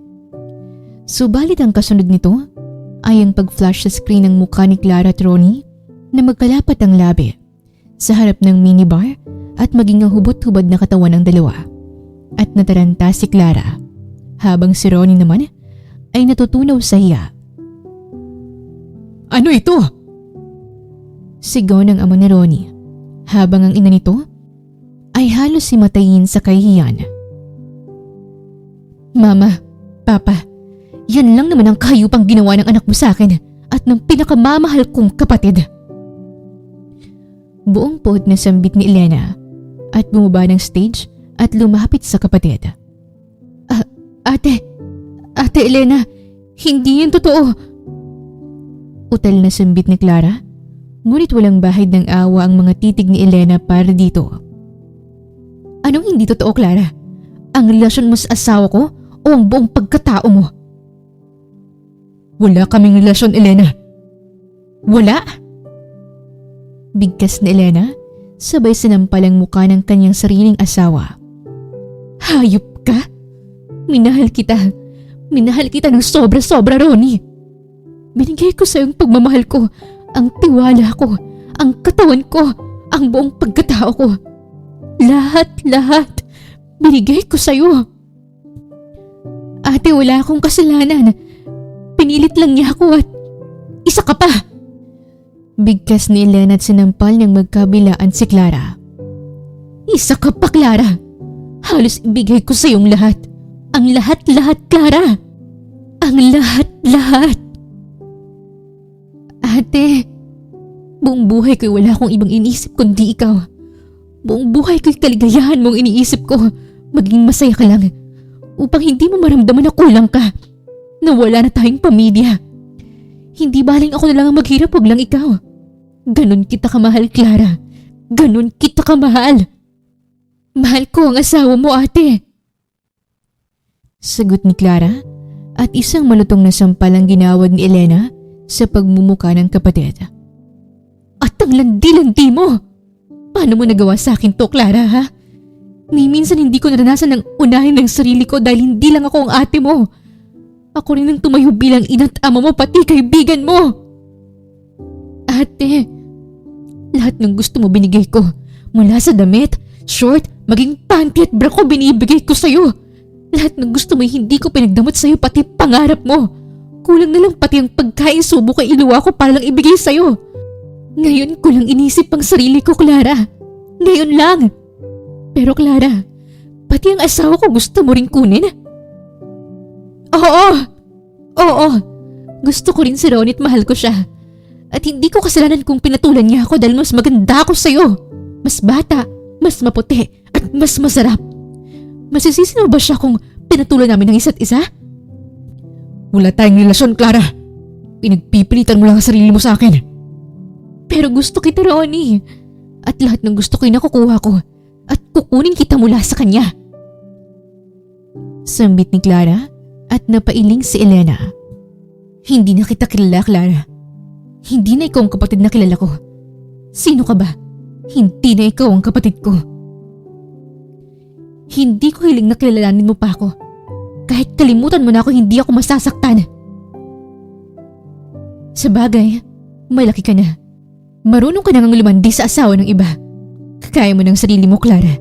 Simula sa araw na to, ay wala na akong kapatid. Wika ni Elena, sabay walk out. Elena! Elena! Tawag ni Ronnie sa kanyang asawa at agad itong sinundan. Habang si Clara naman ay naiwang luhaan at hinuhusgahan ng karamihan. Gayunpaman ay wala siyang pakialam. Pagkarating ni Clara sa harap ng pamamahay ni Elena, ay hindi na siya umabot sa loob ng bahay at agad siyang sinalubong ng kapatid ng naglilipa ng mga damit. Lumayas ka! Lumayas ka, Clara! Lumayas ka! Pagtatabuyan ni Elena sa kapatid at tumama ang ibang damit sa pagmumuka ng dalaga. Ate! Tama na! Ate! Ate! Huwag mo kong maate-ate. Simula sa araw na to ay wala ka ng kapatid, wala ka ng kadugo at wala ka ng pamilya. Aniya at muling napaluha si Clara. Ate, huwag mong gawin sa akin to. Kailangan kita, ate. Kailangan kita. Malaki ka na at hindi mo na ako kailangan. Dahil naman sa'yo kaya ako nagkakaganito, ate. Kasalanan ko? At naging kasalanan ko pa, Clara, ha? Oo. Simula bata pa lang tayo, inggit na ako sa'yo. Lahat ng gusto mo nakukuha mo. Lahat gusto ka at marami magandang bagay ang nangyayari sa'yo habang ako. Wala. Nakikisalo lang ako palagi sa'yo. Dahil ikaw lang ang magaling. Ikaw lang ang swerte. At ikaw lang ang mahal ng lahat. Habang ako, wala. Walang nagmamahal sa akin. Lumuluhang sambit ni Clara at umiiyak na napapailing si Elena at hindi siya makapaniwala sa sinabi ng kapatid. Habang si Ronnie naman ay hindi niya batid kung saan siya lulugar sa sagutan ng dalawa. Ano? Anong sabi mo? Walang nagmamahal sa'yo? Clara, nandito ako! Nandito ako! Ate, alam ko. Mahal kita simula nung maliit ka pa hanggang sa ngayon. Mahal kita at kaya kong ibigay sa'yong lahat-lahat kahit wala namang matira sa akin. Hindi pa ba pagmamahal yun? Buong buhay ko sa sakripisyo ko para sa'yo. Para sa'yo. Ngayon ko lang inuna ang sarili ko, Clara. Pero pati ang asawa ko'y gusto mo ring agawin? Hayop ka! Hayop ka! Sambit ni Elena, sabay sa nabunutan ng kanyang kapatid sa labis na galit. Elena, tama na! Elena! Pigil ni Ronnie sa asawa. Bitawan mo ako, Ronnie! Bitawan mo ako! Gigil na wika ni Elena habang hindi binibitawan ang buhok ng kapatid at saktong dumating ang pamilya ni Ronnie at nakiawat din. Tama na! Dumagundong nitong wika at natigil si Elena habang kapwa sila umiiyak ni Clara. Ate, kung paalisin mo ko, aalis ako basta't kasama ko si Ronnie. At ang kapal ng mukha mo! Ate, mahal na mahal ko ang asawa mo, ate. At ikamamatay ko kapag hindi ko siya kasama. Hindi ko alam kung saan mo kinuha ang kapal ng mukha mo, Clara. At hindi ko rin alam kung saan mo tinago yung hiya mo. Kung ikamamatay mong wala sa piling mong asawa ko, pues, mamatay ka. Ibuburol kita, Clara. Paglalamahin kita pero kahit konting luway hindi dadaloy sa mga mata ko. Dahil pinuno mo ng galit ang puso ko. Ate, please. Lumayas ka na. Ate, buntis ako. Nathala ni Clara at lahat sila'y natigilan. Ano? Buntis ka? Buntis ka, Clara? Hindi makapaniwalang sambit ni Ronnie at napailing ang kanyang pamilya habang si Elena ay tila nanigas sa kanyang kinatatayuan. Labis ng kahiyang dinala mo sa pamilya natin, Ronnie, at labis na sakit ang binigay mo sa asawa mo. Pero hindi ko anak yan. Wala akong matanda na may nangyari sa aming dalawa. Tahimik! Kung wala, bakit may litrato kayong dalawang kapwa hubot-hubad? Huwag mo lang tangkain ng magsinungaling pa, Ronnie. Mabagsik na sabi ng ama ni Ronnie at binalingan nito ng atensyon si Elena. Elena, anak, patawarin mo sana kami sa maling pagpapalaki namin sa anak namin pero gusto kong maayos ang pagsasama ninyong dalawa. Maayos lang ang pagsasama namin kung aalis ang ahas. Hindi pwedeng umalis si Clara kung apo namin ang dinadala niya. Kung ganun, ako ang aalis. Elena, wag. Hindi ko anak ang batang yan. Sambit ni Ronnie at buong puot siyang tinitigan ni Elena sa mga mata. At kaninong anak yan? Sa engkanto? Sa maligno? Kanino, Ronnie? Kung ikaw lang ang kalandian niya, hindi ko mahatim ang gantong pagsasama kaya ako na lang ang aalis. At hindi kita hayaang umalis, Elena. Singit ng ama ni Ronnie at wala nang sinasanto si Elena. Bakit ikaw magpapasya? Ikaw bang nadurog? Ikaw bang nasaktan? Anak, alam kong mahirap ang ginawa ng anak ko sa tiwala at puso mo. Pero kailangan nating iskonsidera ang lahat ng bagay. Sinasabi ni Ronnie na hindi niya anak ang bata at ayoko ring mula ng manugang na kagaya mo. Hiling ko sa iyo na manatili ka rito sa pamamahay na ito habang hinihintay natin ang araw ng kapanganakan ni Clara. At kapag nakuha na natin ang DNA test ng bata at kung anak nga ni Ronnie ang bata, igagalang ko anumang magiging pasya mo. Pakiusap, Elena. Manatili ka muna. Pakiusap ng ama ni Ronnie at bilang paggalang ay pumayag si Elena at dahil na rin sa mahal niya si Ronnie. Simula sa araw na yon ay mas naging malamig si Elena sa kanyang asawa at kung umakto siya ay parang hindi niya ito nakikita. Kasalukuyang nasa isang hapag ngayon si Ronnie, Clara at Elena at sabay silang kumakain. Elena, pwede bang paabot ako ng ulam? Masuyong pakiusap ni Ronnie upang kunin ang pansin ng kanyang asawa.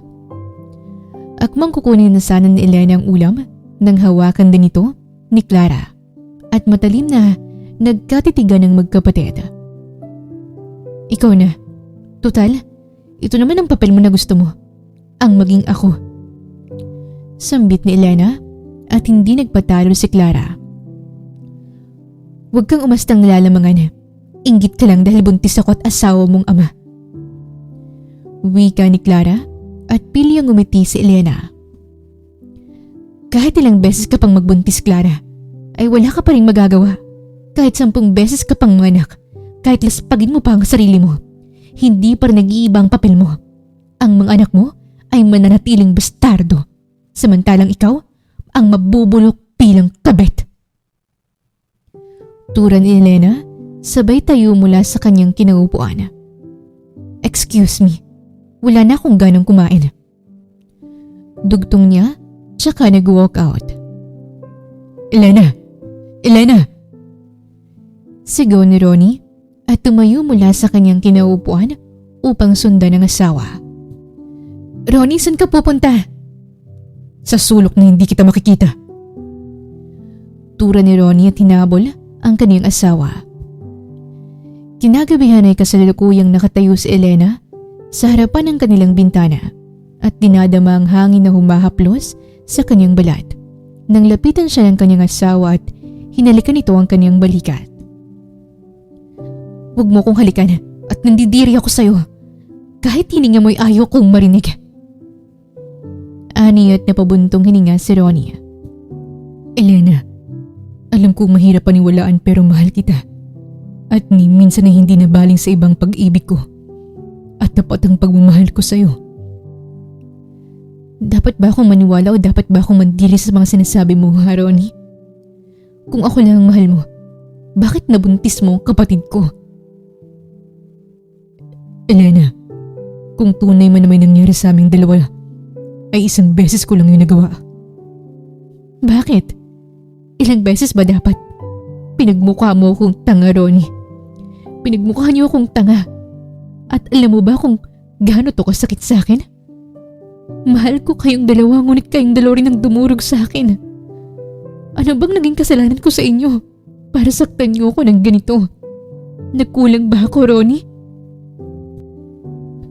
Elena, kailanman na hindi ka nagkulang sa akin. Ilang beses kong binalak sabihin sa iyong lahat pero palagi akong nauunahan ng takot na baka iiwanan mo ko. At iiwanan talaga kita. Nandito lang ako dahil sa kahilingan ng ama mo. Dahil mahal mo rin ako, Elena. Nandito ka dahil mahal mo rin ako. At nararamdaman ko pa rin ang pagmamahal mo. Sagot ni Ronnie at tumalikod si Elena. Oo, mahal pa rin kita. Hindi basta-basta nawawala ang pagmamahal, Ronnie. At hindi rin basta-basta nawawala ang galit. Mas matagal mawala ang galit kaysa sa pagmamahal, Ronnie. Maaaring mahal pa rin kita hanggang ngayon. Pero hindi ko na kaya magtiwala pa sa'yo. Kaya ano pang silbi ng pagmamahal kung namatay na ang tiwala? Kasunod na mamamatay ay ang pagmamahal. At hindi ko hayang walang natitirang pagmamahal na yun sa puso mo, Elena. Hindi ko anak ang dinadala ni Clara. Wala akong matandaan na may namagitan sa aming dalawa. At patutunayan ko yan sa'yo. Bahala ka. Sagot ni Elena at agad na siyang nahiga sa kama. Kinabukasan ay maaga nang nagkumpulan ng mga tsismosa sa labas ng pamamahay nila Elena at walang ibang pinag-uusapan ng mga tao doon kundi ang nangyayari sa buhay ng mag-asawa. Talagang ang ingay nila nung nakaraang gabi. Naku, kawawa si Elena. Wika ng isang tsismosa at naintriga naman ng isa pang tsismosa. Talaga? Bakit naman kawawa si Elena? Nung nakaraang gabi nakarinig ako sa ingay. Pero inaantok na ako sa sandaling yun eh. Ano bang nangyari? Yun na nga. Hindi ba't mabait na tao si Elena at palangiti? Naku, kinaliwa ng asawa. Ano? Kinaliwa niya siya ng asawa niya? Kay gandang babae ni Elena. At ito pa, magugulat ka sa susunod kong sasabihin. Alam mo ba kung sinong kabit ng asawa niya? Sino? Yung mismong kapatid. Ano?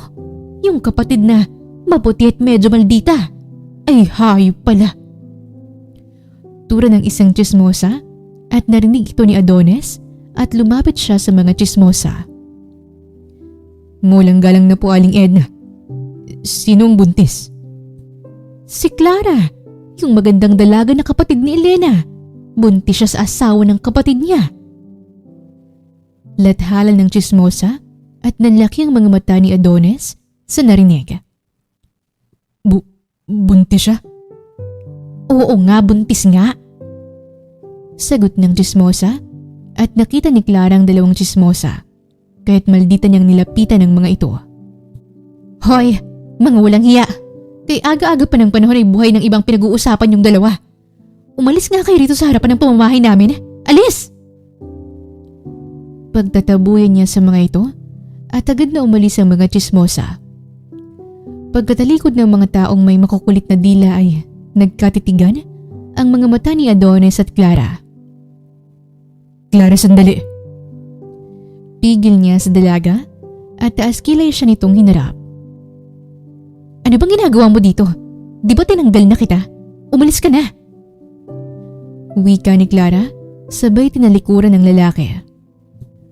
Ngunit kay bilis na naipasok ni Adonis ang kanyang kamay sa awang ng gate, kaya't napatigil ang dalaga at masama siya nitong tinignan. Bitawan mo ko! Sabi ng mga chismosa ay buntis ka raw.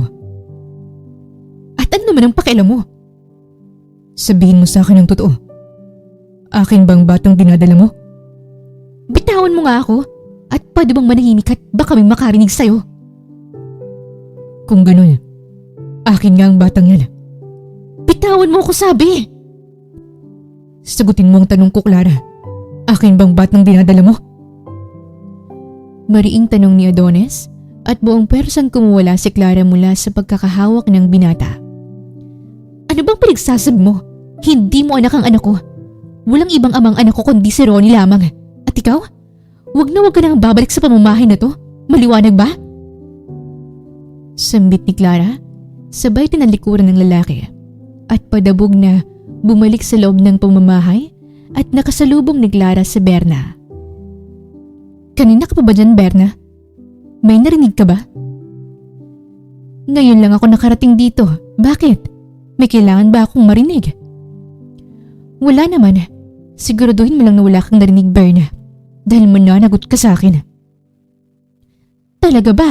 Ako ba'y tinatakot mo? Hindi ikaw ang amo ko, tandaan mo yan. Hindi rin magtatagal at ako ng magiging amo mo, Berna. Kapag napatunayan kong anak nga ni Ronnie ang batang dinadala ko. Lumugar ka sa tabil ng dila mo. Sambit ni Clara sabay walk out. Kung makapagsalita'y akala mo'y kung sino. Pero ano kayang sinabi ni Adonis kanina? Bakit kaya niya inaako ang anak ni Clara? Sambit ni Berna at hindi natahimik ang kaniyang kalooban. Kasalukuyan nagpupunas si Berna ng konting alikabok sa mesa nang hindi siya mapakali at panay ang tingin niya kay Elena na kasalukuyang malayo ang tingin. Kawawa naman si Ma'am Elena, pero kailangan niyang malaman ang chismis ko. Aniya sa kanyang isipan at lumapit siya sa kanyang amo. Mawalang galang na po, Ma'am Elena. Pwede ba kitang makausap? Tungkol saan, Berna? Kasi po nakikita ko na mahal ka ni Sir Ronnie at hindi ako naniniwala na kaya niyang saktan at lukuhin ka. Berna, nagawa na niya. Niloko na niya ako at nakabuntis pa siya. Ma'am, baka hindi po talaga anak ni Sir Ronnie ang bata. Kasi ano, Berna? Kasi, naalala niyo po ba si Adonis? Yung karpentero natin dito. Si Adonis? Oo naman. May sweldo pa nga siya na hindi kinukuha eh. Basta na lang siyang nawala. Hindi po siya nawala, ma'am. Anong ibig mong sabihin, Berna? Nung umalis ka po papuntang Hong Kong, tinanggal ni Ma'am Clara si Adonis nang walang dahilan. Tapos ako, binigyan niya ako ng bakasyon sa loob ng 3 araw para siguro'y masulo niya si Sir Ronnie. Panay papansin niya kay Sir Ronnie pero hindi siya pinapansin. At tungkol sa nang pag-uusap na ito, Berna, ano bang gusto mong sabihin sa akin? Kanina po kasi nandito si Adonis at narinig ko silang nag-aaway ni Clara sa labas. At narinig ko po na inaako ni Adonis ang anak na nasa sinapupunan ni Clara bilang anak niya. Ano? Bulalas ni Elena at nanlaki ang kanyang mga mata sa narinig. Baka lang makatulong sa pinagdadaanan mo, ma'am. Dahil hindi ko talaga kayang maniwala na kaya kang saktan ni Sir Ronnie. Saad ni Berna, at bahagya pa silang nag-usap ni Elena. Simula sa sandaling yun ay hindi na natahimik si Elena at nasa loob ng kanyang isipan ng mga sinabi ni Berna kanina. Paano kung hindi nga anak ni Ronnie ang anak ni Clara? Paano kung nahuhulog lang kami sa isang mahusay na laro ng kapatid ko? Clara, bakit ka umabot sa ganito? Tanong ni Elena sa kanyang isipan at kay daming mga katanungan ang pumapasok sa kanyang utak. Habang sa kabilang banda naman ay kasalukuyang kinakausap ni Ronnie si Berna tungkol sa isang mahalagang bagay. Berna, di ba naglilinis ka sa kwarto ni Clara? Wala ka bang napapansin na kakaiba? Wala naman po, Sir Ronnie. Bakit po? Wala naman. Berna, may papagawa ko sa'yo. Pwede bang kapag maglilinis ka sa loob ng kwarto ni Clara ay maging mabusisi ka? Pwede bang kumuha ka ng bagay na kahina-hinala? Kagaya ng baril. Sobra naman. Basta kinahinala, Berna. Sige po, sir. Susubukan ko. Turan ni Berna sa amo. Hindi nagtagal ay naglilinis na si Berna sa silid ni Clara. Naging mabusisi siya, pero wala naman siyang nakitang kahina-hinala. Ano namang makukuha ko? Mga pabango lang naman ang nandito. Aniya sa kanyang isipan at nagpa siyang buksan ang maliit na drawer ng dalaga. Mga alahas, lipstick, pabango at suklay lang naman ang nandito. Ano bang makukuha ko dito? Teka, ano ba itong maliit na bote na ito at walang laman? Hindi na siguro niya ito gagamitin. Hihingin ko na lang sa kanya at maganda itong pagsalina ng pabango. Wika ni Berna at agad na nilisan ang silid ng dalaga. Nang makalabas ng silid ni Clara si Berna, ay nakasalubong niya si Elena. Berna, may itatanong sana ako. Alam mo ba kung nasaan nakatira si Adonis? Opo, sasamahan na lang po kita, Ma'am Elena. Saad ni Berna. Pagkatapos ni Berna sa kanyang mga gawain, ay sinamahan niya si Elena papunta sa pamamahay ni Adonis. At ngayon ay nasa harapan na sila ng pintuan nito. Ma'am Elena? Pwede ba tayong mag-usap, Adonis? Pasok po, Ma'am Elena. Anyaya ni Adonis at pumasok na sila sa pamamahay ng binata. Bakit mo po ako binisita, Ma'am Elena? May sweldo ka pang hindi nakukuha, Adonis. Pero bigla kang nawala. Dala ko natitira mong sweldo. Ngunit may isang bagay pa akong nais itanong sa'yo. Tungkol po saan, Ma'am Elena? Bakit mo inaakong anak mong dinadala ni Clara? Tanong niya at napabuntong hininga si Adonis. Dahil may nangyari sa amin ang kapatid mo, Ma'am. Akala ko gusto niya ako pero asawa mo palang gusto niya. 2 araw matapos may mangyari sa amin ay tinanggal niya ako sa trabaho. Malakas ang kutob ko na anak ko ang batang yun. Ang ibig mo sabihin, hindi nagtaksil sa akin ang asawa ko? Hindi ko po yun masasagot, Ma'am Elena. Nais kong panagutan ng bata kung talagang sa akin yun. At kaya ko silang panagutang 2. Si Clara at ang magiging anak ko.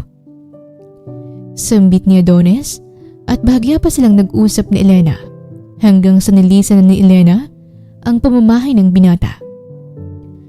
Kasalukuyang nasa sariling pamamahay na ngayon si Elena at abala sa kanyang kape at kay maraming mga bagay ang pumapasok sa kanyang isipan. Ano kayang nangyari nung wala ako dito? Si Ronnie ang ama ng anak ni Clara pero sinasabi niya wala siyang maalalang may nangyari sa kanila ng kapatid ko. Habang si Adonis naman, inaako niya ang anak ni Clara bilang kanya. Kailangan kong malaman ang buong katotohanan. Sambit ni Elena sa kanyang isipan nang lapitan siya ni Clara. Anong iniisip mo, ate? Iniisip mo na ba kung kailan ka mapapalay sa pamamahay na ito? Tanong ni Clara na parang siya pang nagwagi. Nanatiling kalmado si Elena. Bagaman nasasaktan siya sa kinikilos ng kanyang kapatid, ay butid niya sa kanyang sarili na kailangan niyang lumaban. Tama ka naman sa sinabi mo, Clara. Ang problema lang ay, Anak ba talaga ng asawa ko ang dinadala mo? Diretsahan niyang sagot at napahawak ng kanyang tiyan si Clara. At halata sa itsura nito ang pagkasindak. Malamang! Kay Ronnie ang batang ito dahil siya lang naman ang tumuhog sa akin. At ikaw, umpisan mo na magbalot ng mga gamit mo dahil ako nang may bagong karapatan kay Ronnie. Ilusyonada. Nang agaw ka na nga at ka pang angkinin. Bakit? Kailan ba nagkaroon ng karapatan ng kabet? Siguraduhin mo lang anak nga ni Ronnie ang batang yan para tuluyan mong maupuan ng trono ko na laging hangad mo. Dahil kung kay Adonis ang batang yan, papasanin mo ang langit at lupa, Clara. Sambit ni Elena at nagalit si Clara. Ako ba'y tinatakot mo? Wala kang karapatan na takutin ako, tandaan mo yan. Oh, bakit ka matatakot? Kung totoo nga ang sinasabi mo, dapat wala kang ikatakot. Ang problema nga lang, baka ang sinasabi ko ang totoo, na anak nga ni Adonis ang dinadala mo. Talagang gusto mo akong siraan, ano? Talagang pinagbibintangan mo pa ako. Bakit hindi mo nalang isuko sa akin si Ronnie? Si Ronnie hindi lupang pag-aari, Clara. Asawa ko siya. Ako ang nauna. Ako ang pinakasalan. Ako ang minahal.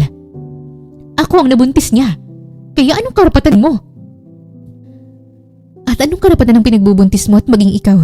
Kung buhay na buhay pa ako tumihinga. Ako na asawa ng nilandi mo. Ako na dugot laman mo. Ako na pamilya mo. Kaya kitang kalimutan. Mapunta lang sa akin si Ronnie. Ibibigay ko siya sa'yo kung kanya nga ang batang yan.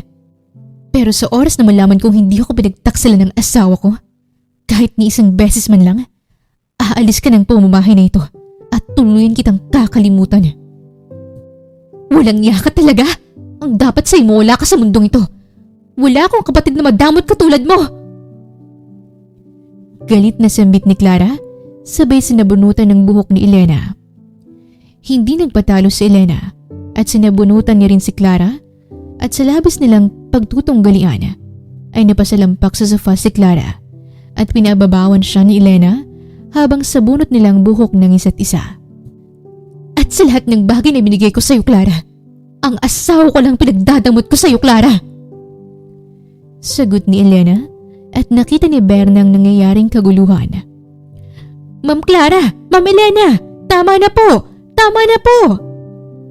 Awat ni Berna at pilit na pinaghihiwalay ang dalawa at saktong dumating si Ronnie. Clara! Elena! Tama na! Saklolo ni Ronnie at hinawakan niya ang kanyang asawa habang si Berna naman ay nakahawak kay Clara at tuluyan ang naawat ang dalawa. Subalit nag-aapoy pa rin sa galit si Clara at masamang tingin ang binaling niya kay Berna. Ikaw, Berna! Akala ko wala kang narinig. Sinabi mo kay Elena ang narinig mo, hindi ba? Walang niya ka talaga! Sambit ni Clara at sinabunutan niya si Berna. Ma'am Clara! Tama na po! Ma'am Clara! Sambit ni Berna. Tumigil ka na, Clara! Mabagsik na sambit ni Elena at malakas na sinampal ang kapatid at nabitawan ni Clara si Berna. Nang mabitawan ni Clara si Berna ay napasalampak ito sa sahig at mula sa bulsa nito ay may nahulog na maliit na bote na lumikha ng konting tunog at nakita ito ni Ronnie at dali-dali niya itong kinuha. Berna, ano to? Bakit ka may ganito? Bulalas ni Ronnie at binasang maliit na sulat sa bote. Hindi naman akin yan si Ronnie. Nakita ko lang yan sa kwarto ni Clara. Walang laman at nagustuhan ko, kaya kinuha ko. Hihingin ko sana sa kanya at gagawin kong pagsalinan ng pabango. Wika ni Berna at nataranta si Clara nang makita ang bote sa kamay ni Ronnie. Akin na yan!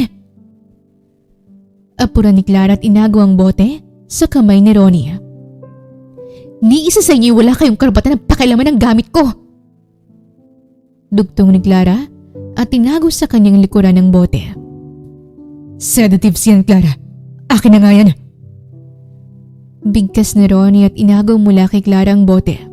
Sedatives to. Bakit may ganito ka, ha? Paano ka nagkaroon ng ganito? Huwag mong sabihin na sa akin mo ginamit ang sedatives na to, Clara. Anong sedatives? Wala akong alam sa pinagsasabi mo, Ronnie. Akin na nga yan. Wika ni Clara at inagawang bote ngunit inilayo ito ni Ronnie. Akin yan! Akin na nga yan, Ronnie! Ginamit mo to sa akin nung inaya mo kong mag-inom. Tama. Naakala ko sa isa't kalahating ininom natin ay nalasing ako at walang maalala at kinabukasan nakita ko na lang ang sarili ko na hubot-hubad kasama ka at sinasabi mong may nangyari sa ating dalawa. You played me very well, Clara. You're really trying hard to destroy my marriage. Hindi. Totoong may nangyari sa atin, Ronnie. Buntis nga ako, di ba? Dinadala ko ang anak mo. Tunay nga na si Adonis ang ama ng anak mo, Clara. Nagpabuntis ka kay Adonis at gusto mong ipaako kay Ronnie at gumawa ka ng gantong palabas para sirain kami? Para sirain kung anong meron kami? I can't believe you, Clara. Ang sama-sama mo. Ang sama-sama mong kapatid. Hindi. Anak nga ni Ronnie ang dinadala ko. Tama na, Clara. Walang nangyari sa atin ng gabing yun at sinadya mong kumuha ng litrato para i-blackmail ako. You know how much I love your sister, Clara. We accepted you sa pamamahay na ito dahil ayaw kang iwan ng ate mo. Dahil mahal ka niya. Dahil kahit nakasal na siya, ikaw pa rin ang iniisip niya. How can you do this to us? Wika ni Ronnie habang si Elena naman ay napasalampak sa kama habang lumuluha. Anong nangyari sa iyo, Clara? Anong mali ko sa pagpapalaki sa iyo para tumigas ang puso mo ng ganyan? Hindi ba ako naging mabuting kapatid at magulang sa iyo? Ginawa ko naman ng lahat Binigay ko naman ng lahat sa iyo. Pero bakit ganito? Bakit ganito, Clara? Ate, mahal kita. Sobrang mahal kita, Clara. Pero hindi ko alam kung dapat ba tayong magsama. Wika ni Elena at tinuon ang atensyon kay Berna. Berna, ilabas ang gamit ni Clara. Malamig na demanda ni Elena at agad na sumunod si Berna. Ate, wag! Ate, wag mo kong pailisin! Ate, wag! Pagmamakaawa ni Clara at bumaba si Berna dala ang kagamitan ni Clara. Itapon ang lahat ng yan sa labas. Muling utos ni Elena at tinapon nga ni Berna ang mga gamit ni Clara sa labas at isa-isa itong pinulot ni Clara. Ate, wag ate! Huwag mo akong palayasin! Ate! Maawa ka sa akin, wala akong mapupuntahan! Ate, kapatid mo ako! Wika ni Clara ngunit manhid na ang puso ni Elena. Sana naisip mo yun bago mo ako sinaktan. Sabi mo kaya mo akong kalimutan. Kaya pangatawanan mo na. Ate, hindi ko kaya! Simula sa araw na to, wala na akong kapatid. At isipin mo hindi na tayo magkadugo at hindi tayo magkakilala. Sambit ni Elena sabay talikod. Ngunit mahigpit siyang niyakap ni Clara mula sa likuran at sunod-sunod ang paghagulhol nito habang malulusog na pumapatak ang mga luha sa kanyang mga mata.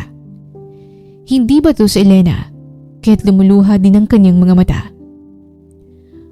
Umalis ka na. Mamuhay kang mag-isa na wala ako sa tabi mo. Hindi mo na maririnig ang boses ko at hindi na rin kita mamahalin. Nadurog ang puso ni Clara at ngayon lang niya napagtanto na nawalan siya ng isang kapatid, ama, ina at isang kaibigan na siyang nagpalaki, nag-aruga at nagsakripisyo ng ilang beses para sa kanya. Ngunit nagawa niya itong abusuhin dahil lang sa inggit. Ate, sorry. Ate, patawarin mo ako. Hindi ko sinasadyang mahalin ang asawa mo. Oo, inaamin ko. Nagkamali ako at walang nangyari sa amin ni Ronnie. At ginusto kong sirain kayong dalawa. Wika ni Clara at buong puot siyang hinarap ni Elena. Bakit ha? Bakit? Bakit mo ginawa ang lahat ng ito? Dahil ang basrintik na inggit mo? Dahil sa'yo. Dahil sa'yo kaya ako ginawa ang lahat ng ito. Dahil sa'yo, ate. At ito ang totoo. Hindi ko matanggap na ikakasal ka na. Pakiramdam ko iiwan mo na ako at pakiramdam ko na wala ka na sa buhay ko dahil may bago ka nang kasama. Hindi totoo yan. Kaya nga hindi kita iniwan. Hindi mo ako iniwan kasi naawa ka lang sa akin. Ikaw ang buhay ko eh. Ikaw ang ate ko. Ikaw ang lahat ko. Hindi ko matanggap na may iba ka nang kasama bukod sa akin, ate. Hindi pa ako handa na iwanan mo ko. Para akong nawala ng magulang sa ikalawang pagkakataon. Hindi ako nawala sa iyo, Clara. Oo, kasi magkasama tayo sa isang bahay. Pero hindi na kita maramdaman. Nabigla ako sa pagbabago mo. Ikaw laging katabi ko matulog. Tapos biglang wala na. Akala mo hindi mahirap sa akin yun? Ang hirap-hirap, ate. Sananay mo kung kasama ka tapos bigla na lang ganito? Mag-aasawa ka? Tinanong kita at tumayag ka. Kasi ayokong hadlangan ng kasiyahan mo. Akala ko matatanggap ko pero hindi ako naging handa sa maaaring pagbabago. Bigla na lang nagbago ang buhay mo at nagbago ang lahat. Ayaw pa kitang wala sa akin. Kaya inakit ko ang asawa mo, ate. Inakit ko siya para masira kayo at bumalik tayo sa dati. Pero tayong dalawang nasira dahil nahulog ang loob ko sa asawa mo. Sa bawat sandaling pinagtatabuyan niya ako. Nainggit ako sa pagmamahal niya sa'yo. At tiniling ko na sana ako din. Na sana may nagmamahal din sa akin ng ganun, ate. I'm sorry. Wika ni Clara at napailing si Elena. Ilang taon kitang minahal, Clara. Pero hindi pa rin pala sapat. Sana nilabanan mong inggit mo dahil para mo na akong pinatay. Ate, I'm sorry. Wika ni Clara, ngunit tuluyan na siyang pinagsarahan ng pintuan ni Elena. Ate! Ate! Sigaw ni Clara ngunit hindi na siya nilingon ng kanyang kapatid at naiwan siyang nakaluhod sa harapan ng gate habang lumuluha. Batid ni Clara na labis ang kanyang kasalanan sa kanyang kapatid at batid niyang hindi na siya nitong papatawad kaya tinanggap niya sa kanyang damdamin na mag-isa na lang siya sa mundo at walang ibang dapat sisihin kundi ang sarili niya. Habang sa kabilang banda naman ay kasalukuyang nasa loob ng kanyang kwarto si Elena at pinagmamasdan si Clara na umaalis palayo at hindi alam ang pupuntahan at hindi mapigilan ni Elena ang lumuha. Elena, sigurado ka ba sa pasya mo? Nag-aalala lang tanong ni Ronnie dahil batid niya kung gaano kamahal ni Elena ang kapatid nito. Mahirap, masakit, pero kailangan. Oras na para matuto siyang mabuhay na wala ako at matuto siya sa buhay na siya lang mag-isa at hindi ako kasama. Masakit ang ginawa niya sa akin, sa atin, Ronnie. Sambit ni Elena at mahigpit siyang niyakap ng kanyang asawa. I love you, Elena. Labis lamang ang pagmamahal ni Clara sa'yo. Kaya niya yung nagawa. Ikaw totoong mahal niya at hindi ako. Elena, I didn't cheat on you. I swear. Gusto kong magalit ng gusto kay Clara pero habang nakikita kitang lumuluha, ay hindi ko kayang magalit sa nag-iisang taong minahal mo bago pa ako dumating sa buhay mo. Sambit ni Ronnie at sinubsob ni Elena ang kanyang mukha sa dibdib ng asawa. Mahal kita, Ronnie. Mahal ko si Clara. Mahal ko kayong dalawa. Tura ni Elena at sa bisig ng kanyang asawa ay doon siya nagpa siyang magpahinga sa bigat ng dinadala ng kanyang dibdib. Simula sa araw na yon ay naging tahimik ang buhay ni Elena at Ronnie at muling nagpakasal ang dalawa sa ikalawang pagkakataon para sa kanilang bagong simula at agad itong nagbunga.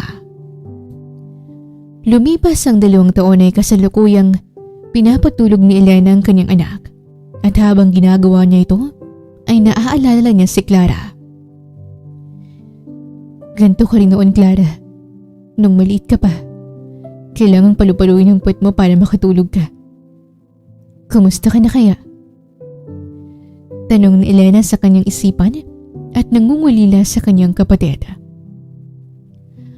Pagkatapos ni Elena magpatulog sa kanyang anak, ay nagpasya siyang magtapon ng basura sa labas para may katuwang si Berna. At habang sinasara ang basurahan, ay may isang tinigang bumasag sa kanyang katahimikan. "Ate?" Bigkas ni Clara at agad na palingon si Elena. "Clara?"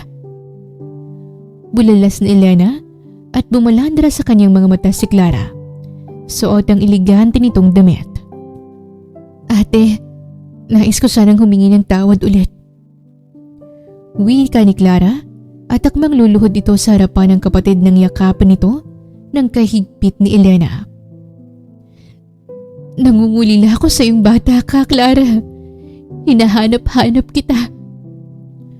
Buong pusong sambit ni Elena na walang bahid ng galit sa kanyang puso. "Ate, patawarin mo ko. Tama na. Matagal na kitang pinatawad. Halika sa loob. Pasok ka. Ipapakilala ko sa iyong pamangkin mo." Buong pusong pagtanggap ni Elena at ngayon ay nakatingin si Clara sa kanyang pamangkin. "Ang swerte niya, ate. Dahil alam kong may mabuti siyang ina na nagpapalaki sa kanya." "Kumusta ka na, Clara?" "Ate, hindi na rin ako magtatagal. Pumunta ako dito para magpaalam." "Saan ka pupunta?" "Lilipat kami ni Adonis sa Batangas." "Batangas?" "Oo. Nagsikap ako, ate. Nagsikap kami ni Adonis. Nagkaroon kami ng negosyo sa Batangas. Kaya lilipat kami doon. Ate, maraming salamat sa ginawa mo sa akin. At sa lahat ng sakripisyo mo. Pakisabi na rin kay Kuya Ronnie na patawad. At ate, aalis na ako." Wika ni Clara at napangiti si Elena. "Mag-ingat ka. Hindi na ikaw ang Clara na kilala ko noon. Malakas ka na at proud na proud ako sa iyo. Maging mas masaya ka pa sana, Clara. At huwag mo kong kalimutan na bisitahin dito." Wika ni Elena at niyakap siya ni Clara bago ito tuluyang umalis. At kapwa sila may malayang puso kasamang bago nilang bukas. Ang mga panganay nating kapatid ay minsan ay siya ring magsisilbing ikalawang magulang natin. Kaya't sana'y hindi baliwalain ang bawat sakripisyo nila, kagaya ng sakripisyo ni Elena. At maging mas malakas sa buhay upang labanan ng inggit. Dahil kapag pumasok ito sa loob mo, ay inggit din ang sisira sa iyo. At palagi nating tandaan na masigit na mahalaga ang pagmamahal at pagpapatawad kaysa sa galit. At kahit anuman ang hamon ng buhay, ay piliin natin ang maging mabuti at masaya.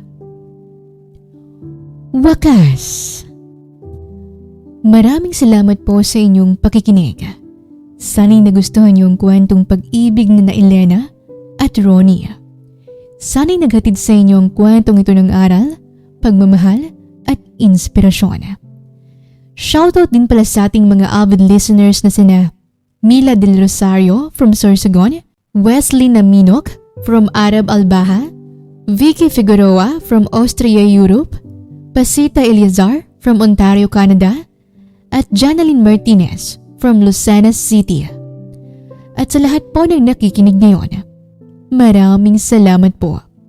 Muli, ito po ang Tales of Siren at hanggang sa ating muling kwento.